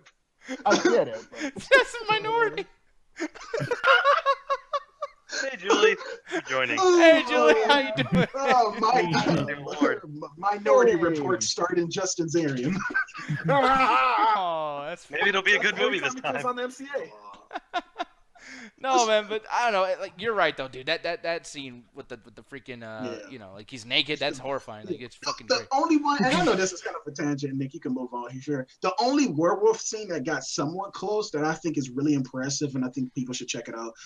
This transformation scene in Sherlock Grove. Granted, the show quality is meh, but how they did the transformation in that damn show was actually pretty cool. Hemlock Grove. Hemlock Grove, thank you. Oh man, I was Sherlock typing Grove. it. I thought it was Sherlock. Yeah, no, Hemlock Grove, thank you. Thank you, Justin. Okay, this already kind of looks not so great, bro. Like, I mean, she's doing it right in front of him too. Like, yeah, look at my dick. Oh! I love that woman's expression. She's kind of like, I don't give a shit. It is Hemlock Grove. It's not known for being a good show. And by the way, too, I Yes. like how this motherfucker looks like he's fucking like somebody. Like, oh yeah, oh, transforming that ass. Like, He's trying to ugh. impress his mother and brother. Yeah, he does look like he's fucking a dude. So did you know that the werewolf transformation starts at the penis and spreads from there? So He looked at his own penis like, oh, it's so hairy, I can't look. Ah! Not again. I like how he says that like it's a bad thing. What, you got something against homophobes? Like, what the fuck is wrong with you, Justin? What the fuck are you talking No, Dude, that's very un-Mormon of you. Inside dialogue where you have it. wait, Anthony. So I make a comment about a penis, and then I have something against homophobes for making a joke about the. I don't get that. Yeah, that's really messed up. You know, you're picking on Justin, man. Justin's a really good guy. You should leave him the fuck alone. He's been bullied before. Yeah, don't pick on me, Anthony. I read the Rick James Bible. How has that not been a thing? Whoa. Okay. I'm sorry. Hey, man, Justin's black as fuck, dude. Whoa. Yeah, Justin is black as fuck. Oh shit. Plot twist, man. Oh, that's fucking amazing. But no, but anybody else? I mean, this really wasn't the topic, but I mean, I'm kind of more interested in this shit. Like, anyone else have any like scary moments or scary things that you're afraid of in all movies, where it's like, you know, the movie might not be that great, but it still freaks you the fuck out. Oh, jump scares. I still fall for those, man. Even as an adult, for some reason. Oh, jump scares? I fucking hate jump scares. They still have an effect on me. Yeah. Okay, this is something weird. Like, it still gets me to this day, but I know the movie's not particularly scary. But that scene in Deep Blue Sea wherein Samuel L. Jackson is making his huge. That scares you. Okay, no. You gotta understand is I saw this when I was like 10 years old, and I started like I was hysterical. I was screaming, and because I'd never seen anything like this. Dad, tell this scary black man to stop yelling at me. Yeah, is that the It's scary fact part? that he's telling this incredible story, like, oh yeah, we're gonna make it, and then gets killed. To this day, I cannot listen to a speech. I have to look away when I'm hearing someone make an inspiring speech. To this day, I can't. So you must not be able to watch look away. Like, it's I not thought you were looking scary. away for those bad graphics, like bad special effects. So was you the need to watch a 90s. Rocky movie then, if that's the case. Hey, I still kind of just look away. I'm like, don't get shot, don't get stabbed, don't get whatever. Dude, that's actually, dude, I want to be your therapist. Like, I want to know. Because the thing is when I was a kid, my sister worked at a Blockbuster and horror movies don't And a scare shark her. eater? So as a kid, I watched a bunch of horror movies, like in a row. Damn, Yeah, man. that makes sense. You know what? Like since we talking about this, I know this is a really big tangent. No, but the whole scene, I granted, like Alan said, I know the movie is probably mad. I know a lot of people, some people like, some people don't. But Dreamcatchers, That whole scene with just the shit weasels in general, and then just that that one idiot fucking on the toilet and shit like that. He's so nervous. He's trying to get like the toothpick, and he's just like, no, stop! It's a fucking creature in that toilet. Just sit on that fucking toilet and wait till you get the tape. No, just the stop. thing that was worse is like the build to it, because it was so realistic. It was like, dude, I gotta take a shit, and I'm like, dude, I have to shit sometimes too. Like, I totally get it. That was the one thing that I liked in that fucking Doom movie. Was the guy's like, dude, I gotta take a shit. No, man, we're on a mission. No, I gotta take a shit. Yeah, like that's kind of important. Like, I don't care if Jason's coming down to me or not. Like, sometimes you gotta go. You gotta go. Jason will wait for you to finish your business before he kills you. No, Jason and Michael Myers are very nice to let you finish, to let you come, to let you take a shit. But afterwards, you're fucked. I want that to be in a movie one day. Where they're just patiently waiting outside a bathroom. I want just Jason to come up fucking like Kanye West and shit. I'm gonna let you finish, but your ass is dead as fuck. You know what's funny too? Because like Jason has manners. I'm like wondering, like I want to see the fucking deleted scene where his mom's like teaching him how to be polite at dinner. Like, okay, honey, when you fucking kill people, just make sure to let them do what they got to do first, and then you do it. Okay? See that look in that man's eye? Yeah, he just came. Now kill him. Instead of it being like kill, it's like baby, polite. Excuse me. That'd be funny if like that happened. Like Jason's waiting for them to come out of the bathroom, and then they come out. It's like, did you wash your hands first? Yeah. Man, if horror movies weren't dead, I'd love to see that. Dude, imagine Jason like having a fucking hand Imagine if Jason.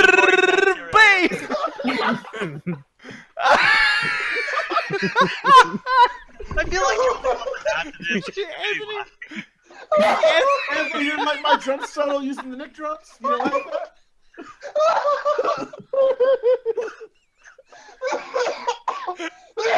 I can't listen because. Hey, drink some pints on man. Kelly, hand us the pints all. I mean, Anthony's having technical difficulties. He'll be here in a moment. I can't stop laughing now, you motherfucker! Dude, when Anthony laughs, it breaks me. What the fuck is the next topic? Difficulties. Right back to the Midnight Chat. No, The show must go on. no, fuck that. Hand sanitizer. I did it. Oh my fucking throat. Good lord. But yeah, man. So, anyways, people die in movies. The end. Oh my goodness. But yeah, man. Anybody else want to get on that driver's seat?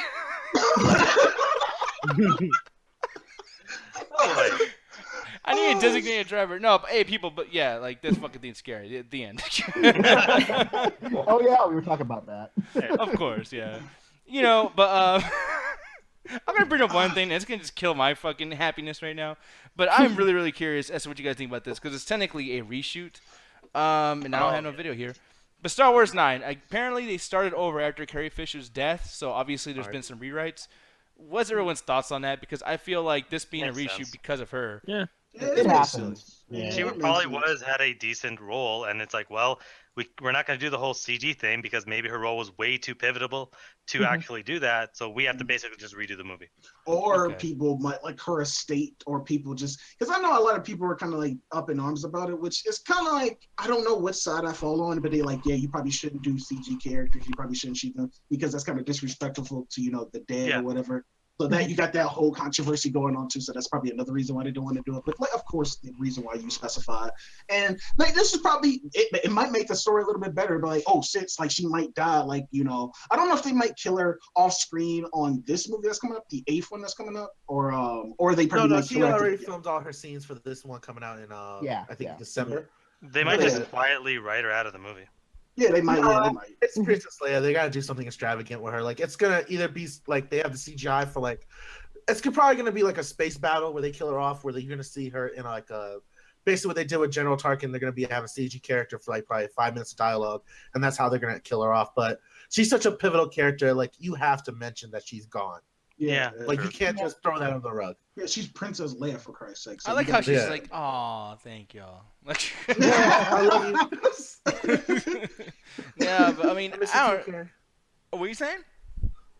No, I was talking shit. Go ahead. Oh, no, but yeah, man. I mean, like, do you guys feel like, because when people talk about reshoots of Suicide Squad and Batman vs Superman, etc., people are like kind of already making up their mind because it's Zack Snyder, so it's like, oh, reshoots. Now we have a reason to bitch. And now that this is Star Wars, everyone's kind of like, you know what? I'm a big fan of Star Wars. I'm excited. This is okay. No, it makes sense. Well, not necessarily. When they did Well, don't go off your point, Nick. Remember when they was doing reshoots of Rogue One and everybody was just like, you don't know about that. And that was Star Wars. And look what happened. Most of those fucking scenes aren't even in the goddamn movie. So it's just like, yeah, you probably needed that. I So think people still say it's a good movie, though. I mean, I don't know. I think feel that like that. nobody's bitching about this because the reshoots don't feel like they're political or the movie sucks. It's a lead actor died. Of course they're gonna reshoot. I think like people like get it. You know, they understand it. Well, because they haven't started photography in this movie yet. I Yeah. don't think. So. I don't. Probably not.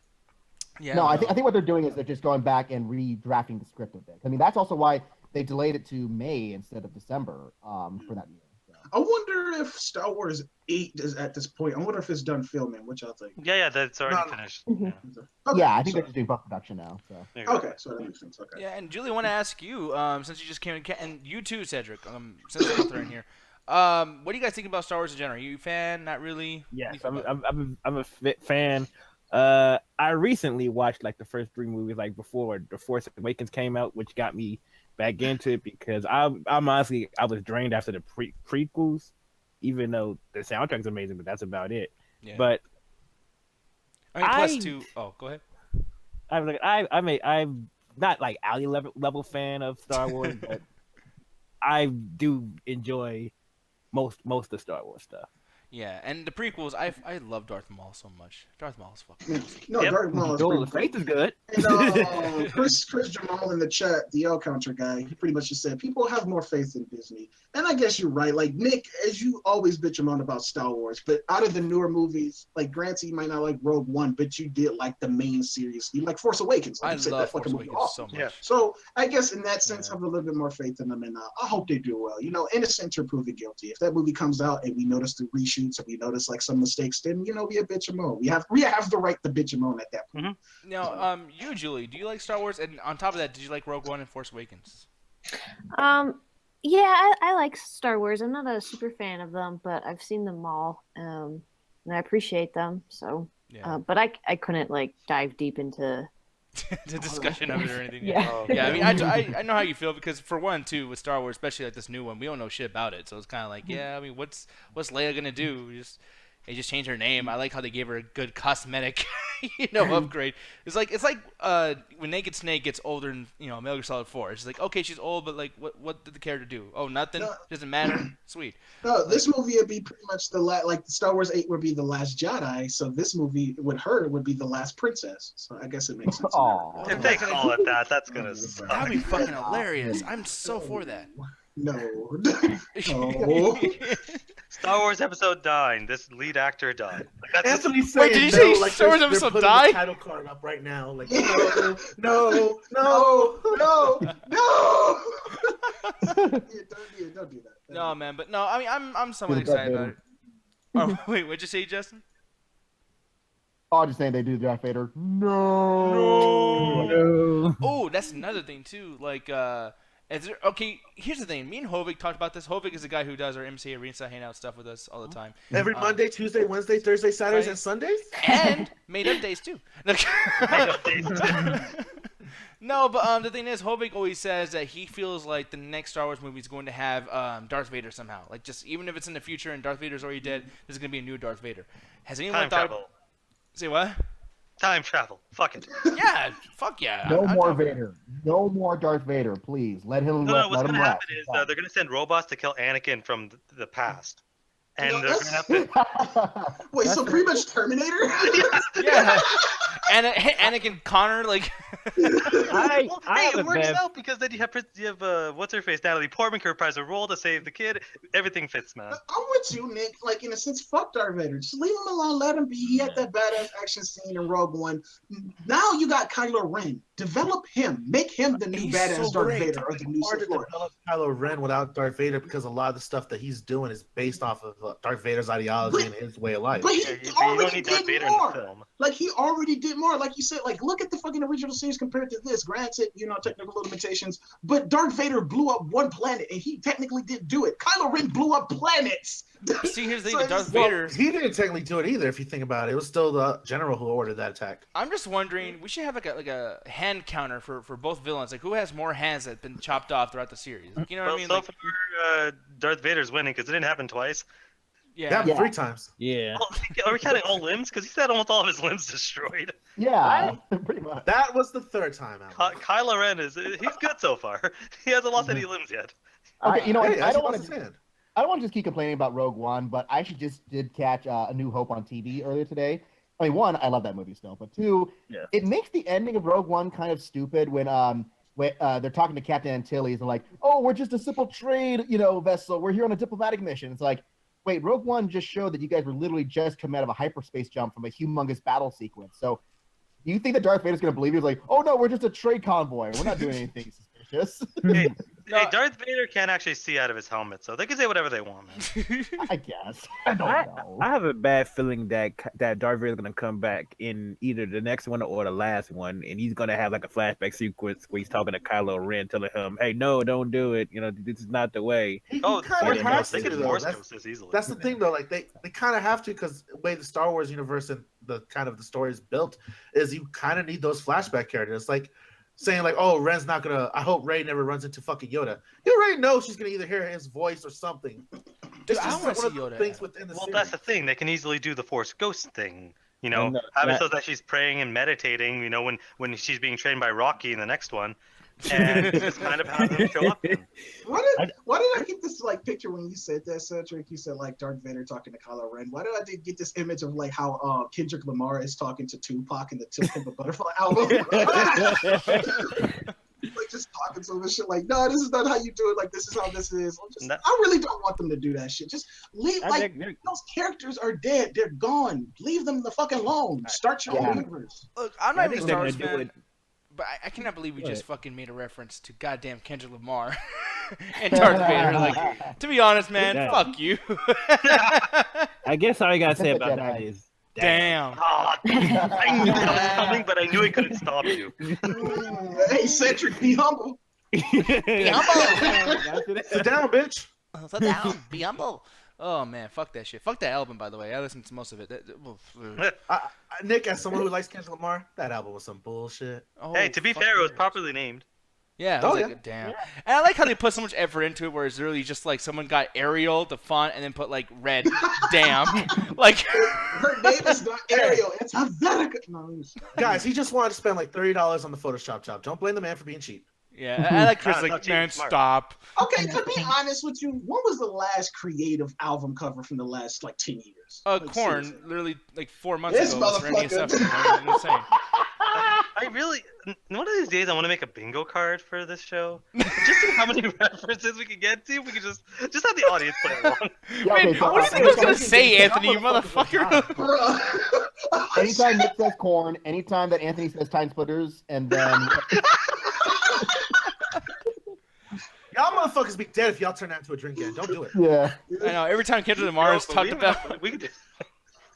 fucking black as fuck, Mortal Kombat references, wrestling. anytime I cite a reference to Mormon stuff or a famous person behind the scenes. I No, know. I'm actually curious. Just Anytime side I say note, dude.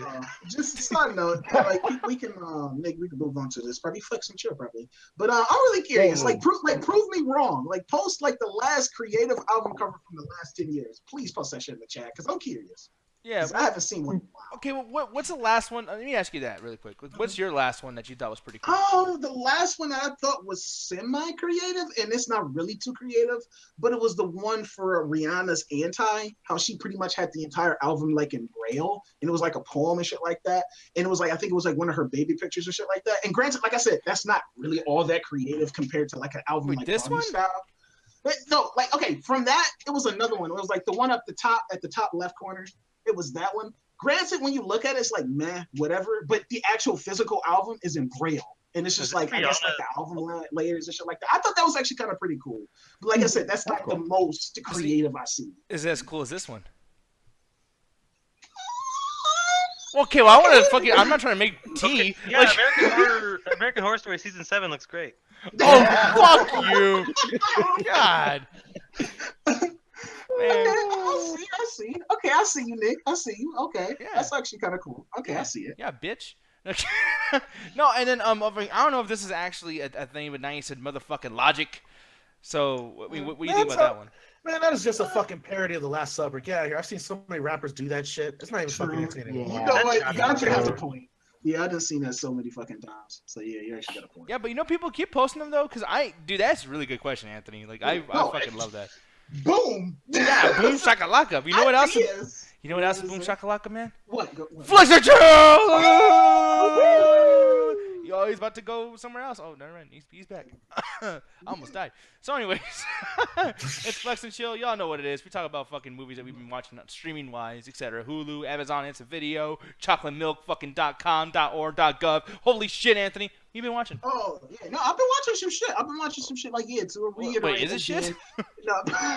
No, Flex and Chill is pretty much like I said when we talk about Netflix, Hulu, Crackle, maybe if you want to, Amazon Instant Video, and all the stuff that you've actually been watching. And if you want to, if you've been like seeing like a cool YouTube video or maybe something like that, something on the YouTube Red, if you want to promote that and so be like, hey, check that out, please do so in this segment and stuff like that. If you actually really want to come on and actually talk about the shows that you want to recommend and stuff like that, please let me know and I will send you a PM.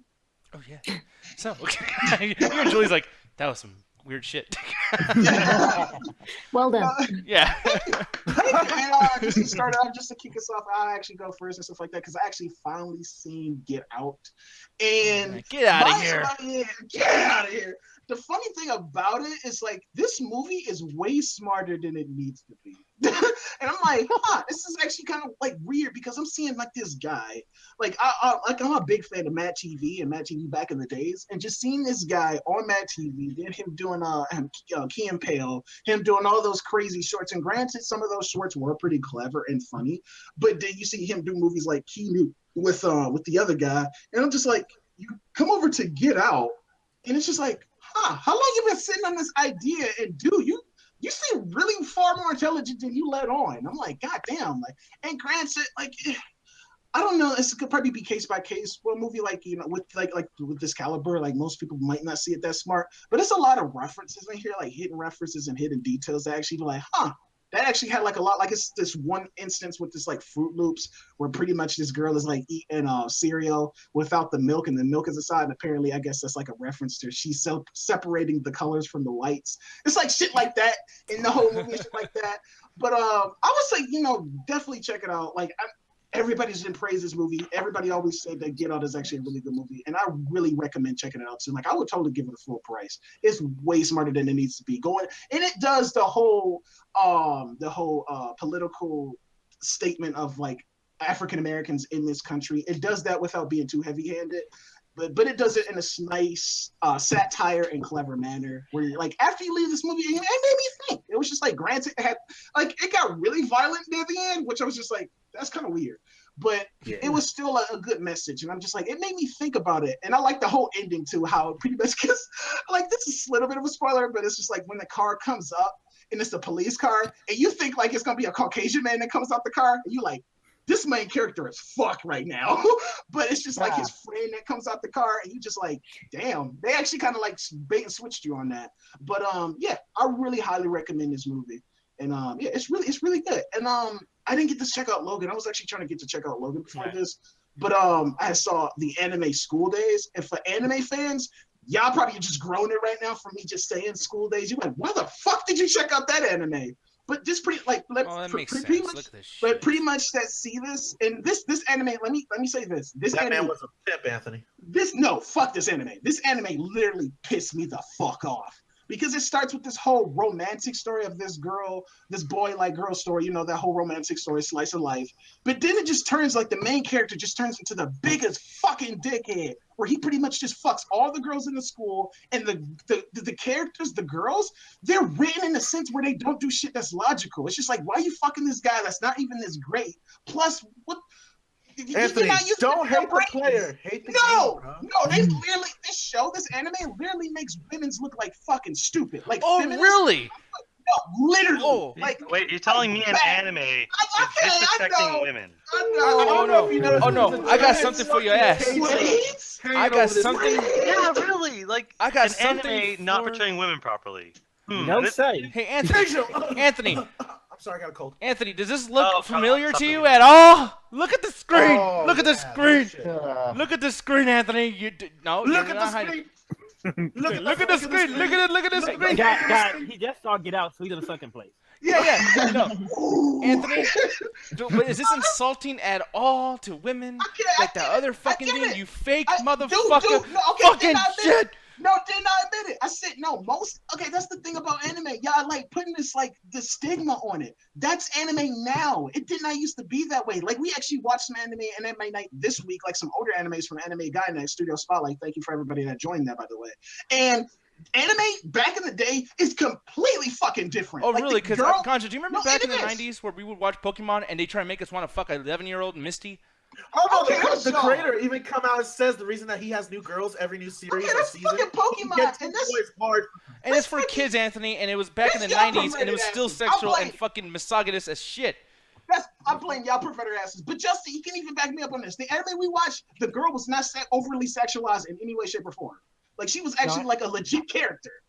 I agree. I mean, the older stuff we watched, I like better just because it was trying to tell a story without having to titillate people. You know, that's what I thought. And then, like that's what I'm saying. I got this whole stigma over anime, and it's granted it is some good anime that seep through the cracks every now and then. You know, Attack on Titan. I know a lot of people are checking out Boku no Hero season 2, which actually I need to watch myself. And then this is the other one called Scum's Wish. Is actually pretty good too. But this one right here, stay the fuck away from this anime because, like I said, and granted, like I said, the stigma of granted, I know I like Keijo. But this one literally pissed me off. Where literally like the girls didn't have a brain. At least in Keijo, they was actually had teamwork and shit like that. And it was like, in a sense, I guess you can kind of say it was about like women empowerment. It was just like I know how this sounds. I know how this fucking sounds, and I know a threesome could be teamwork too, Anthony. I'm just saying. Yeah, fuck. People, like I said, listen what he's saying, and just right here, switching to, he hates this, he loves this. Hates this, loves this. Speaking of which, Handmaiden actually has rape. All those girls consensually fuck that dude in the anime. No, exactly. They're not. Why do you think low of girls who have sex? No, I watch Anime America on Channel Awesome. Check them out. They're pretty good. So I know about this anime. That's what I'm saying. It was all consensual. Meanwhile, you support Handmaiden where that dude just finger bangs the girl without her consent. Yeah, and by the way, they're slaves to him. They're sexual slaves. I never supported that. I never said I supported that. You never supported that. I never supported that. Anyway. Yeah, can we move on to something else? Like one of I'm leaving the room. Fuck you. Bye, Let me go do that at the moment. What is your pick for? Is he coming back? Okay. No, he's not coming back. Just keep talking. Anyway, Justin, you mentioned you had a few choices for Flexichill. By all means, good. I did actually.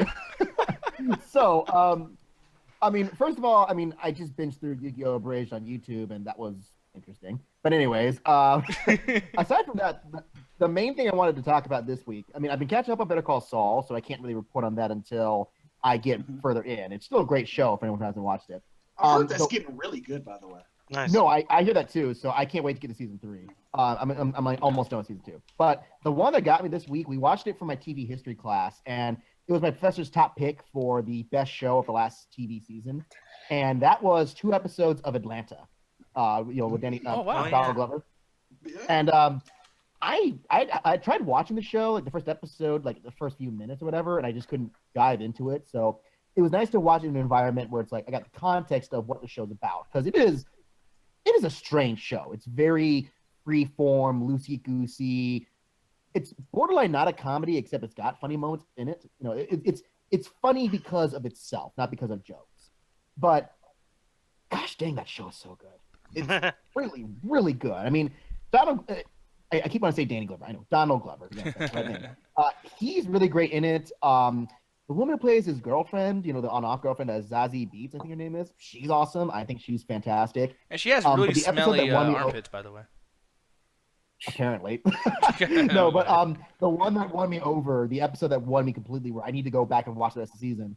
They showed the one where it's the Black African Network, I think it's called, BAN, whatever that episode was. That episode is so fucking clever, and I wish I saw it on television so I can see how those commercials intertwine with the actual real commercials.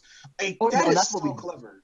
That's what we did, because my professor records commercials with the live screenings and the live showings of the episodes, so you get to watch it. I mean, it's obvious you can tell when the real commercials start and the face commercials end, but it's funny because they blur that line where... It made me realize how white I am, because there was that whole thing about the Swisher Sweets, like, when they take out the stuff in the cigarettes. And I'm like, I felt so bad because we have a very diverse audience watching the episode. And then there's me, I'm going, I don't get it. What's the joke? Blunt, that's the joke. I know, I got it. Someone explained to me. A black girl explained to me who was like Justin, you should have never. Oh my God, you just opened up Pandora's box by admitting that shit. Hey, Justin, you know that feeling? Holy shit, Justin, you know that feeling you have? That's every day I hang out with Ganja. I say some bullshit, and he has to explain. Yeah, but you talk about how the white race should be more supremacy than others. Like you don't go so far. Wait, no, he does not say that. He does not say that. Don't you start. No, but what I was saying, that episode made me laugh hysterically, especially the bit when they bring in the kid who believes that he's the 35-year-old white man, and they keep bringing him back into the episode, and that just got funnier and funnier and funnier until the last joke when they try to bring it back to the gay rights stuff. And I just gotta say, like, even this one episode where I saw him in, I love Paperboy, the guy who plays him. He's just the funniest dude, I swear. If anyone knows about that. Anyways, Atlanta's very, very good. It's probably like me, some people, it's very weird to try and get into it because it's not like a lot of other shows. But if you jive with it, you will totally love it. If you shuck and jive with it? Is it only on cable? Or can you see sorry, it? what was it? Is it only on cable, or can you see it like on a streaming site? Oh, I'm sure you can probably buy it off of iTunes. Like that. Yeah, Power of torrenting, anything's possible. I like Julie's face. She's like, wait, is there a way you can get this like for free on a subscription? No, you have to buy it. Oh, yeah, of course, because fucking, yeah, the world works that way. God damn it. I can show you a whole new world.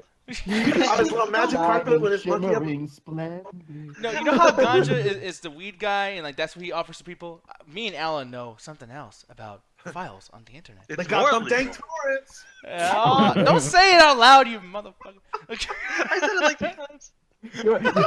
Nick and Alan are the clever guys on the street. Ganja's guy's like, you guys want some illegal stuff? I got it right here. You don't even know what happened. That literally happened. Yes. That is actually curious. Like I just looked it up just now. It's not on Hulu or Netflix, which is really strange. No, It's in there somewhere. I'm sure you can find it. You know, no, that is pretty strange, Anthony. But you know, there's some stranger things out there. I was gonna say, is that the whole joke? You're referencing Stranger Things? Wait, I thought God was trying to mime like eating corn and shit. Like just. Oh, it's Cinco de Mayo. I think they're gonna wait until. It's the 6th of May. No, I'm gonna keep this joke going. I don't give a fuck. Yeah, it's fucking stupid. Just to continue. I'm sorry, sweetie. Oh no! All I have to say, I think they're gonna wait until the Emmy season to put it on Netflix or Hulu or something. Cause they want to get that hype built up for it. Because it's already cleaning house and a bunch of awards. So once it gets the official stuff, then it's like now you can watch the Emmy-winning Atlanta on Netflix or whatever. Yeah. Yeah, but this show is so easy to watch. Like, here's another thing. Like, whether or not you like it, it's not a show that's so like, extreme with everything. It's just kind of like it's just easy to just walk in. It's not like an acquired taste. It's just you can have it on the background, give it a shot, rewind it. It's not unless you're white and you don't get the jokes. Apparently, like me. No, and that's funny, but you can still enjoy it without like that. Like it's not a black show or urban show because that's the very reason, which is kind of fucking sucks, and it's the stigma. But it's just like, oh, we can't make these type of shows because another audience won't get it because of the stigma, or the very reason why people are complaining about the fucking dear white people, but actually proving the show's glad you brought it up because that's actually my flex and chill choice. Because what Justin's been saying this whole time about Atlanta is actually how I felt with Dear White People. Because when I first started Dear White People, it was me and Allie. We were just having a bored day, and we were just like, let's just check out something for Netflix and chill. So we decided to check out Dear White People, and I thought it was just gonna be like the Black Power hour where I just hear white people are bad, black people are good. We need to separate. We need to classify our people, raise up black people. And it was actually really a good commentary on both, negative aspects of the black community, the white community. They actually bring up Latino issues and stuff like that. Like, it was actually really enjoyable. Like, I thought it was going to be a one-sided issue throughout the whole time. But it really took a care to each character's episode and how each character has, different experiences with the black community and experience with the white community from all sides. They even have this one character called Gabe, who actually starts to hang out with one of the main characters. If you watch the movie, I'm not going to spoil it. He has a relationship with one of the main characters. And it's just him experience, the black culture from an outsider's perspective and how it affects him, just living and trying to have a girlfriend in this kind of culture. Yeah, so Ganja, did you watch the original movie too, by the way? Or No, I want to check it out now that I've actually seen the show. But from what I've watched on the show, like, you really don't need to watch the movie to get what's going on. No, and the movie, I've actually seen the movie in theaters. It's very, very well done, and it does cover like the same thing you were saying, where it's like it's not just pro-white or pro-black. It's a very honest look at like racial tensions, even within the same race, where it's like, yeah, the black people pick on their own kind if you're gay, if you don't fit the conformity of certain things.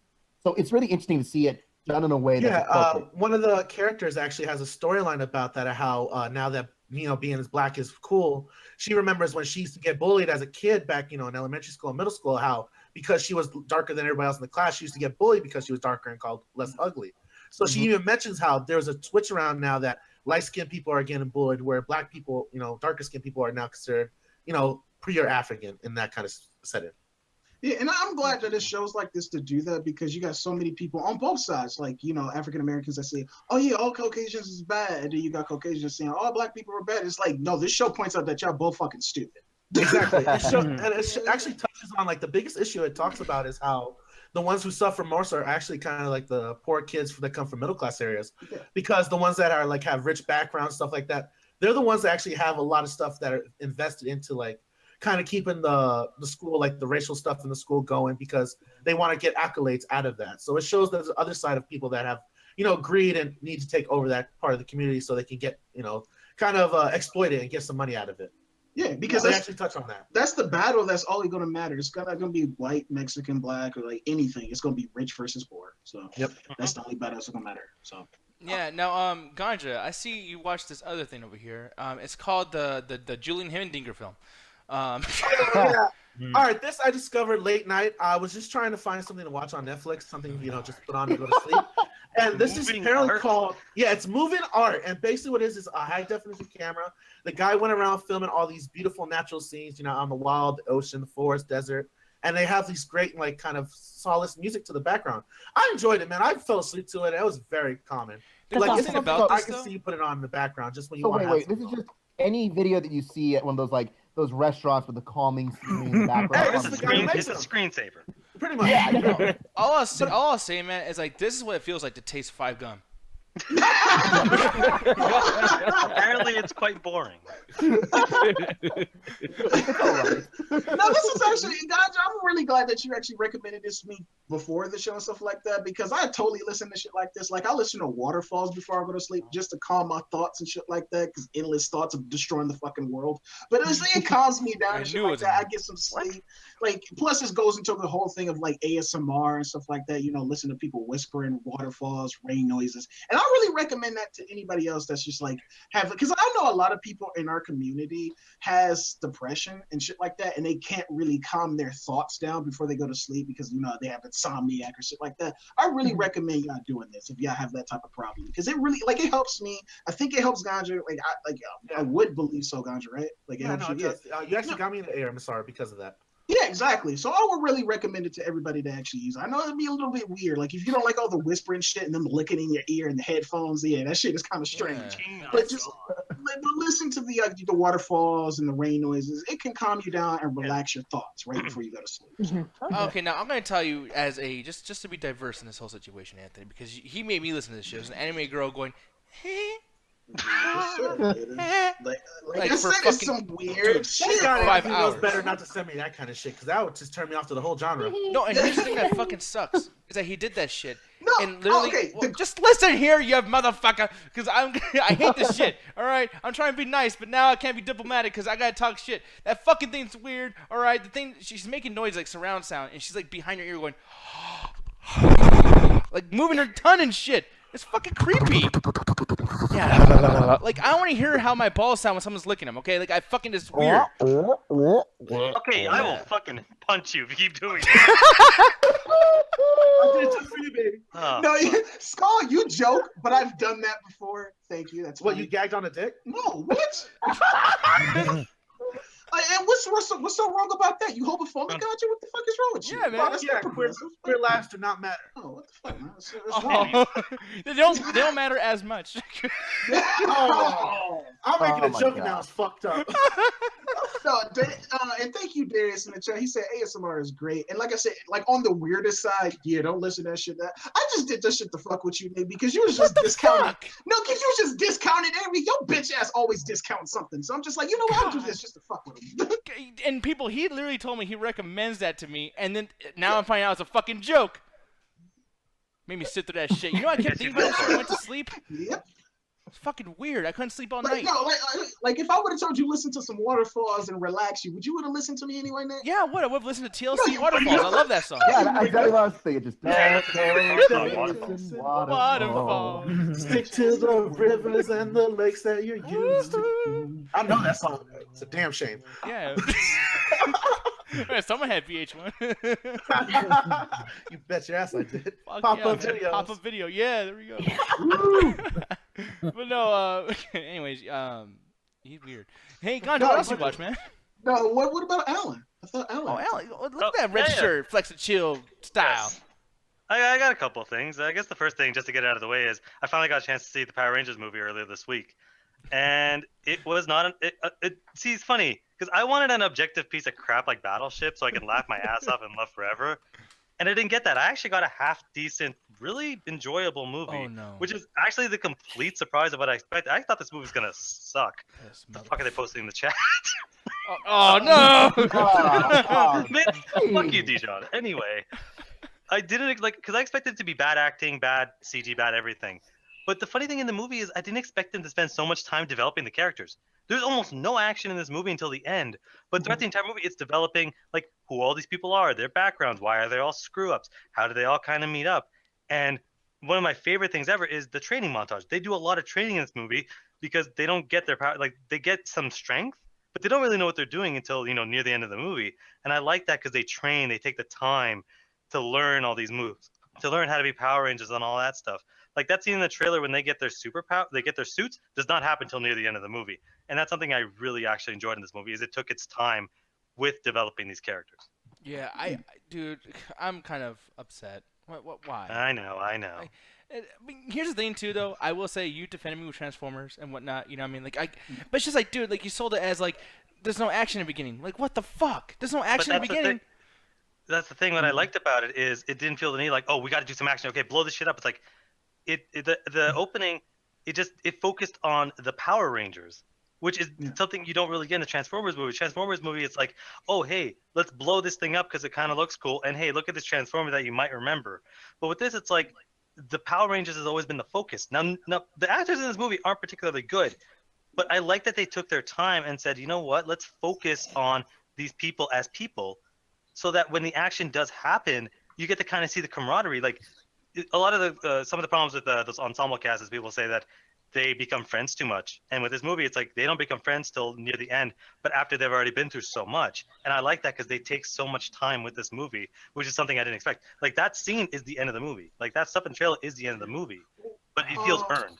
Maybe like I don't know, man. Because like it seems like I said, this movie could accidentally be like fucking trash and still be good. All they had to do, because like even Suicide Squad did that to a good degree, in my opinion. Like you got like these list of characters that nobody know about. You do some witty banter, and you develop the characters individually, so that when they come together to do this witty banter, they have character personalities. That's pretty much all the Defenders have to do. That's what the Avengers movies that did. That's why those great tag movies are fucking great, because of the characters, not even because of the action alone. Plus, I think they're really trying to figure out if the Fallen or Megatron is the villain of this movie. So, no, a bigger question though, Alan, is did this make you want to get Krispy Kremes afterwards? Okay, Yeah. I want to talk about that scene. Oh my god. Okay, so the first time they brought it up, I'm like, okay, that's kind of funny. Krispy Kreme paid for it. They just kind of briefly mentioned it. And then, further on the movie, they straight up name drop Krispy Kreme. I'm like, okay, I get it. And then the climax happens, and they literally stop the movie to eat a Krispy Kreme donut. The villain literally stops the movie to eat a Krispy Kreme donut. I turned to my friend and go, what the fuck are we watching? God, dude. Like, what the hell is this? And you were warned about it, too. And by the way, too, I didn't think it'd be that bad, though.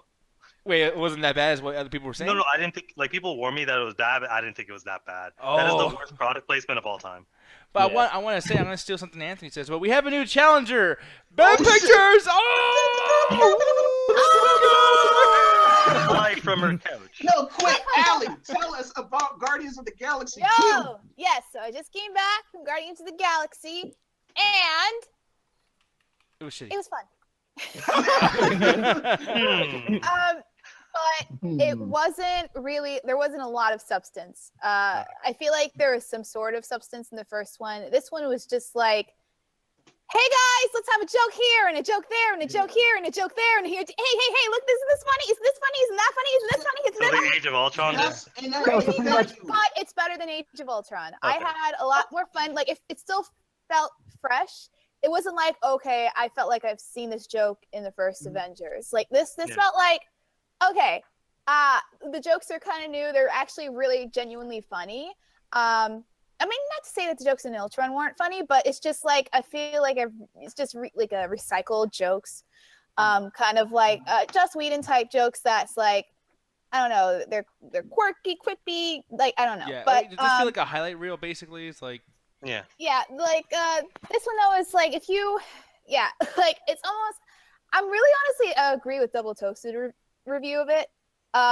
If you're looking for any type of like dark, gritty, Civil War type quality, you ain't getting it here. But it is extremely fun. I just don't think that they focused on a lot of things all at once. So it's just I felt like the story wasn't really balanced. Like I couldn't tell what was more important story. And that's the thing. And like I felt every like character is so big. You know what I mean? Like they have so much. And you love all of the characters. They introduced some new characters, which I found really cool. I have to say that probably Yondu, as well as Gamora and Nebula, they had like the best story arcs. Drax was probably like really the most funniest character in the movie. And honestly, like, okay, so at the end, the credits, the like 50 million clips they have. Oh yeah. Honestly, they're really not worth staying around for. It's not like you're gonna see anything from Ragnarok or hinting at anything of Infinity War or anything like that. It's just like some fun, just side jokes. Like, hey, isn't this funny? Oh look, hey, Groot's growing up. Like, like it's not really. It was like one of those things where it's like, you know, if you're about to leave because you're tired of this, you know, it's like whatever. But it's like if someone really, really wants, like, man, I wish I had more. It's like, there you go, you got more. So but I will say I am grateful that it was tolerable sitting through all of the credits because the credits were kind of fun. There's this joke in the movie, and they kind of put it in the credits, and I was like, oh, that's funny. But like they had like characters, all the characters like in the background of the credits, like, hey, what's up, and like dancing or whatever. But it was really cute. But oh my god, I gotta say, Groot, I love Groot. Baby Groot though, oh my god, like every time Groot appeared, you could hear all the girls in the theater like, God. Groot. Oh. And that's the thing. I don't find it. And that's the thing, dude. Like that Baby Groot shit. Like I really hate the cutesiness of that. But what's I don't know if you're having an epileptic fit or you're really trying to catch my attention, Anthony.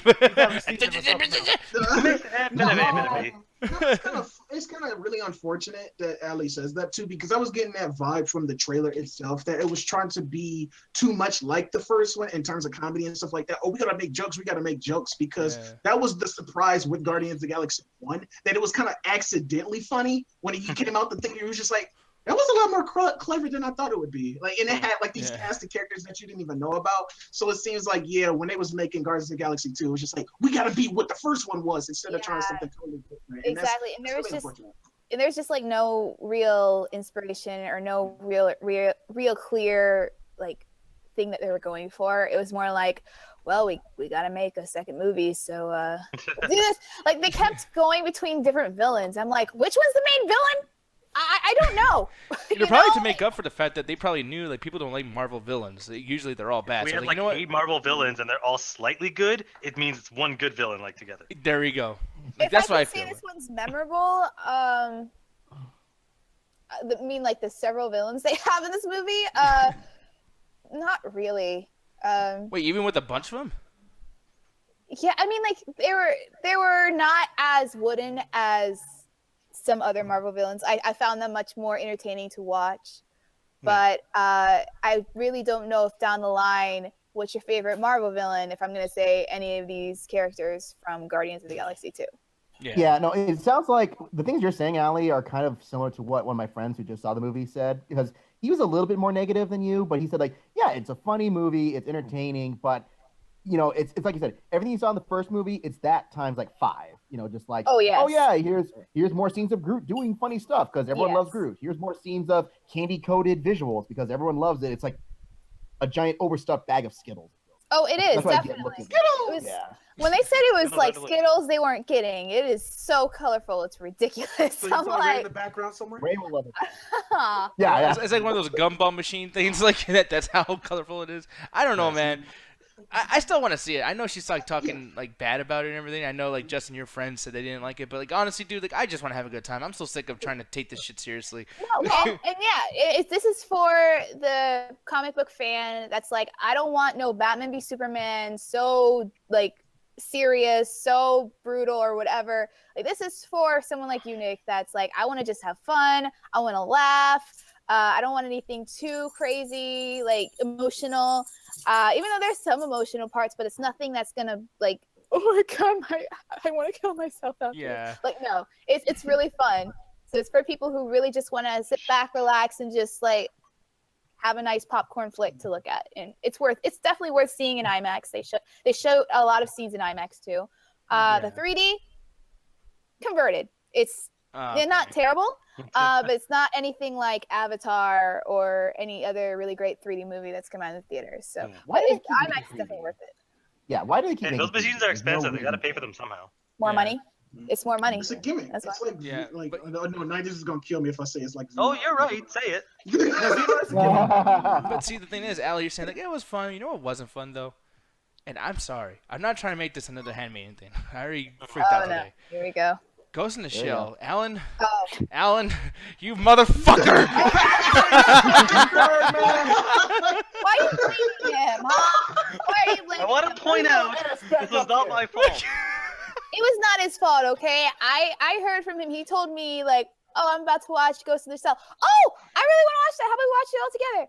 And then, like, that's how it kind of became a watch together with, like, everyone. So it really wasn't Alan's fault. It was really kind of mine because I'm the one that brought it up to everyone else. Well, You didn't have to say yes. And the funny thing about it is, like, I'm really curious what y'all thought about this movie because it seemed like Alan had messaged me after the movie. He was like, dude, you dodged a bullet. Because as soon as y'all said y'all was watching that show, I was like, bye-bye. Okay, so 90s and Anthony said, nah, we're fucking out of here. We're like, no, come check it out. It could be fun. Man, they made the right fucking choice. Holy shit. Oh, yeah. Dude, I don't even know where to begin other than, like, dude, that first, like, fucking... for one, the trailer's mostly in the beginning and a little bit in the middle. Which I kind of like that because it's like it gets that shit out of the way. So I'm like, oh, nice. Like 10 Cloverfield Lane did that, and it's like they get that shit out of the way like within 3 minutes. It's like, okay, everything in this movie is new to me. But Ghost in the Shell has nothing to do after that. It's like, oh, she's a robot, so she can act bad, but no, she has emotions and she has feelings and she's talking to other people and blah blah blah blah. Yeah. Like dude, what the fuck does that like? You're just giving an excuse to be shitty at acting. It's like the force for bad acting. Like, oh, she's a robot, so it can fucking be terrible all we want to.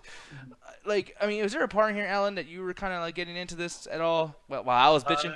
Honestly, no, because I watched so my buddy, hates the whole controversy, so he showed me the original anime from, the 80s, and I fell asleep to that movie 3 times. And when I was excited for this, because I'm like, oh, they get to fix all the problems with that movie, because that fucking movie sucks. Watching this, I'm like, oh no, I'm just watching this shot-for-shot version of the original. Like, the only reason I understood any of this movie is because I watched another movie. Yeah. I've never seen a movie so poorly explaining its own philosophy, and it rushes through the entire fucking movie. Like, I feel like I forgot I saw this movie because everything feels rushed. It feels like an episode of a pilot. Like, this is a TV show we just watched. Well, what I thought I was watching, I could have sworn I was fucking watching, like we said earlier, Metal Gear Solid fucking Rising, or watching what's that, Ultraviolet with Mila Ultraviolet Jovovich. with Mirror's Edge. You nailed it. It's like a bland version of Ultraviolet mixed with Mirror's Edge. Yeah, but like making it boring though, like just so fucking boring. Like, I think it's like the first watch together we ever sat together and just did other shit while the movie played. Oh my god, yeah. Yeah. What about okay? And one thing that I always like, granted the acting was whatever, but what about the world itself? Did that at least have character? What about the world? It was so bland. Like if you've seen Blade Runner, you've seen the set in Ghost in the Shell. Hell, if you saw the original Tim Burton's Batman. That too. Yeah. No, and here's the thing. Okay, I will say this, and this is coming. This is big coming from me because I hate everything. But like, dude, the fucking lights and everything look cool. I was like I'm the type of dude like I love Collateral because they're driving through like California and like there's a bunch of lights and palm trees, blah blah blah, and the whole thing is like it looks nice. I like the lights. And this one has so many lights, but then they do some weird shit where like actual characters are walking out the building like fucking movie monsters from, I'm like, holy shit, they're gonna fight like a techno Godzilla. Like, what the fuck's gonna happen next? And it looks so bad. It looks so After Effects-y. Like, I don't know, man. Well, for me with the world, I felt like they had the neon lights that you see in the trailer, and then all of the other buildings are like gray and like colorless. So yes, Ma, I see the pictures. I'm doing a show right now. She's like reading me stuff from my childhood. I'm like, hey, could you show me this after? Could you show me what Ghost in the Shell? Hey, no. Yeah.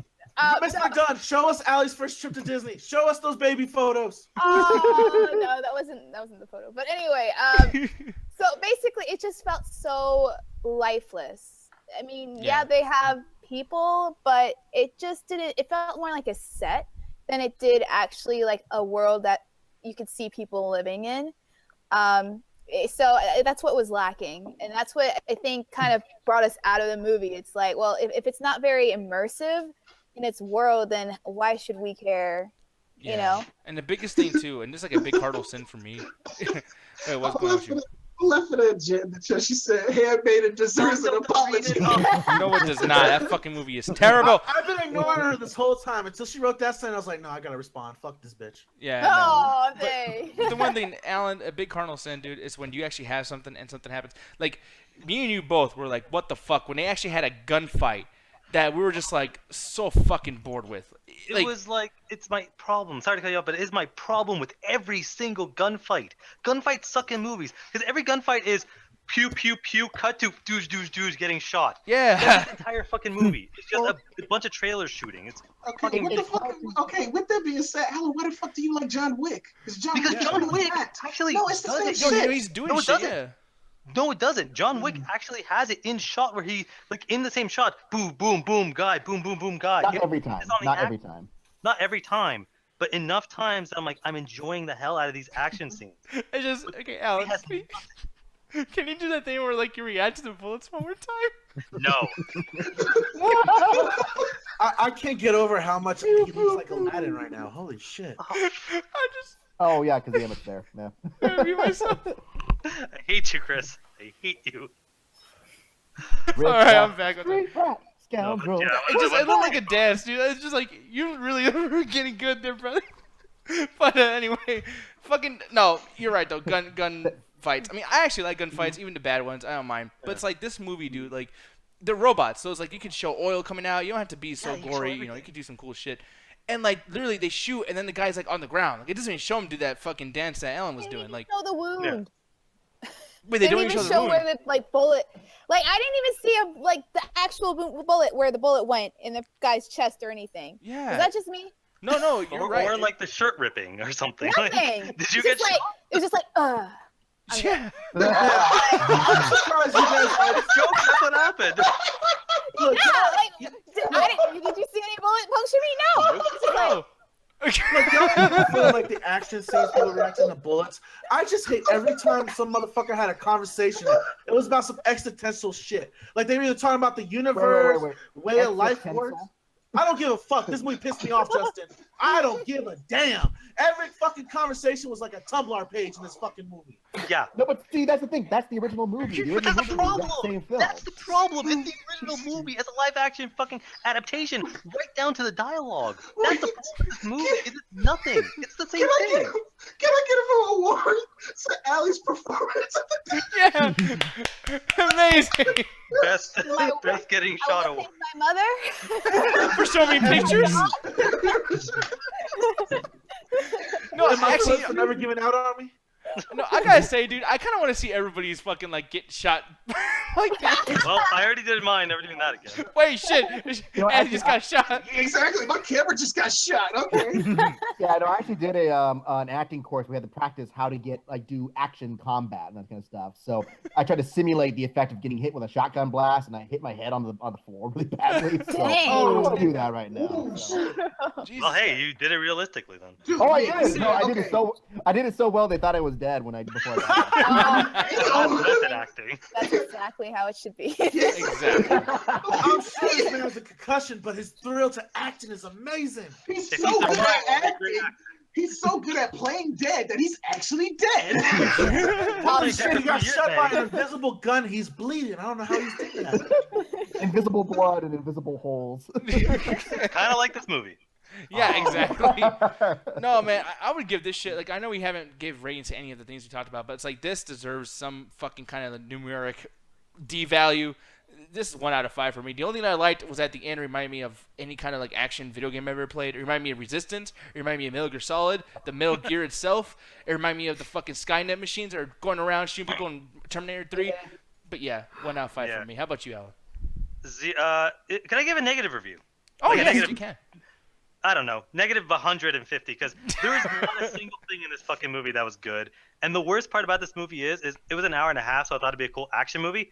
There aren't even any good action scenes in this fucking movie. That was an hour and a half. That felt like 3 fucking hours, man. That was the longest hour and a half ever. Oh, and then the don't watch ending this too. movie. And Allie was waiting for the ending. She's like, "Oh, this movie's bad, but we're gonna stick with this because I want to see how bad the ending is." Were you satisfied with that stupidity? Well, I kind of called it when you kind of hinted at it, and then I kind of always knew in the back of my mind that was gonna be how it was gonna end. Yeah, especially when they say her name and everything. Yeah. I always kind of knew, so it wasn't really a surprise when they actually revealed it. Yeah. So I mean, if I had to. Yeah. I just think we were all fucking drained at that point, man. Because when the reveal happened, we didn't give a damn. We were just waiting for those credits to show up. Yeah. I actually missed it, honestly. I was kind of talking to y'all, and then it happened. I was like, oh, it wasn't even that big of a deal. She just goes to a graveyard and says, "Oh, okay, cool, that's it." I know, she goes over there and is like, "Oh, my name is Konnichiwa." Holy shit! There's no build up at all. There's no build up. Her name is all. Konnichiwa. Or some shit. I don't know. I'm racist. Hello, my name is Hello. Christoper, basically the ending is she goes to a grave and she finds out the Asian character died and she's been based off of basically a European character so they can change her race so she can go undercover again. So basically all the stuff we thought was bullshit about whitewashing, it was true. Yeah. I mean, literally, the storyline is whitewashed. The story, it's amazing. Oh, wait, spoilers, but Oh no, fuck. Don't see this movie. movie. Spoiler alert! Don't waste your fucking time. Save your money. We torrented this, and I still feel cheap. Cheap. Stop saying that shit. I don't care. We stole this motherfucker and still weren't happy with it. Just keep in mind, people. I didn't say that. They did. They said that. Yeah. No, Justin was there. So was Julie. Universal, make a better picture, and I won't steal it. All right. And by the way, Alan's Canadian, so it's legal. You can steal things because that's how nice they are. They just let you do, bad things over there. So, but Allie, what would you give this? Number-wise, what would you rate this? Can I rate this? I can't remember. I can't remember the whole middle of this movie at all. I don't know what the heck happened. Alan had to like tell me multiple times what was happening, and it was only because he had watched the anime beforehand. So I give it. I can't remember the middle part. So Question mark out of 10. The question mark. out of 10. Question mark out of My 10. review's no mark out of difference 10, than you guys. exactly. I'll give that fucker a fuck you, man. Man, fuck that shit. So yeah, I mean, for me, it's nowhere near as American Beauty and fucking Handmaiden. Anthony, still to this day, every time I see that fucking trailer, I just want to slap the shit out of you. You make me You so guys mad. Why are you still watching the trailer? You're Because right you're now I still looked wrong it up about earlier. American Beauty, but, Oh, okay. Yeah, like, or you know when I want to work out, I just watch it. I'm like, oh, lesbians, and I just. I was gonna say, are you just like keeping your rage at a certain level? No, I just like I don't know, man. Like, trust me, I like me some lesbian sex. Like, fuck yeah, that's awesome. But like that movie, bro, it made lesbian sex awful. It's like I don't want to see lesbians kiss each other ever again. Like, if they're gonna be boring about it, like. Like he supported the new bill. Like he's against lesbians all the way now. No, you shut your face. No. Motherfucker, I'm gonna throw your ass under a real bus one of these fucking days. Oh man, but no, people, it's late. I know, many of you guys in the chat and people in here too. I mean, I know you guys didn't go through like what you watch on Netflix and whatnot. So we should do that. Ending after hours, because that shit is tonight, son. Tonight, son. Yes. It's no movie night because we already did that. Because it was anime night this week, pretty much. So we're gonna just chill, probably just play some Quiplash, maybe, I don't know, just look at each other. I don't know. I'm about to play with some little nightmares. Just one more quick thing I mentioned at the beginning of the show, people. On the week of the 16th, we are doing an Injustice 2 play along.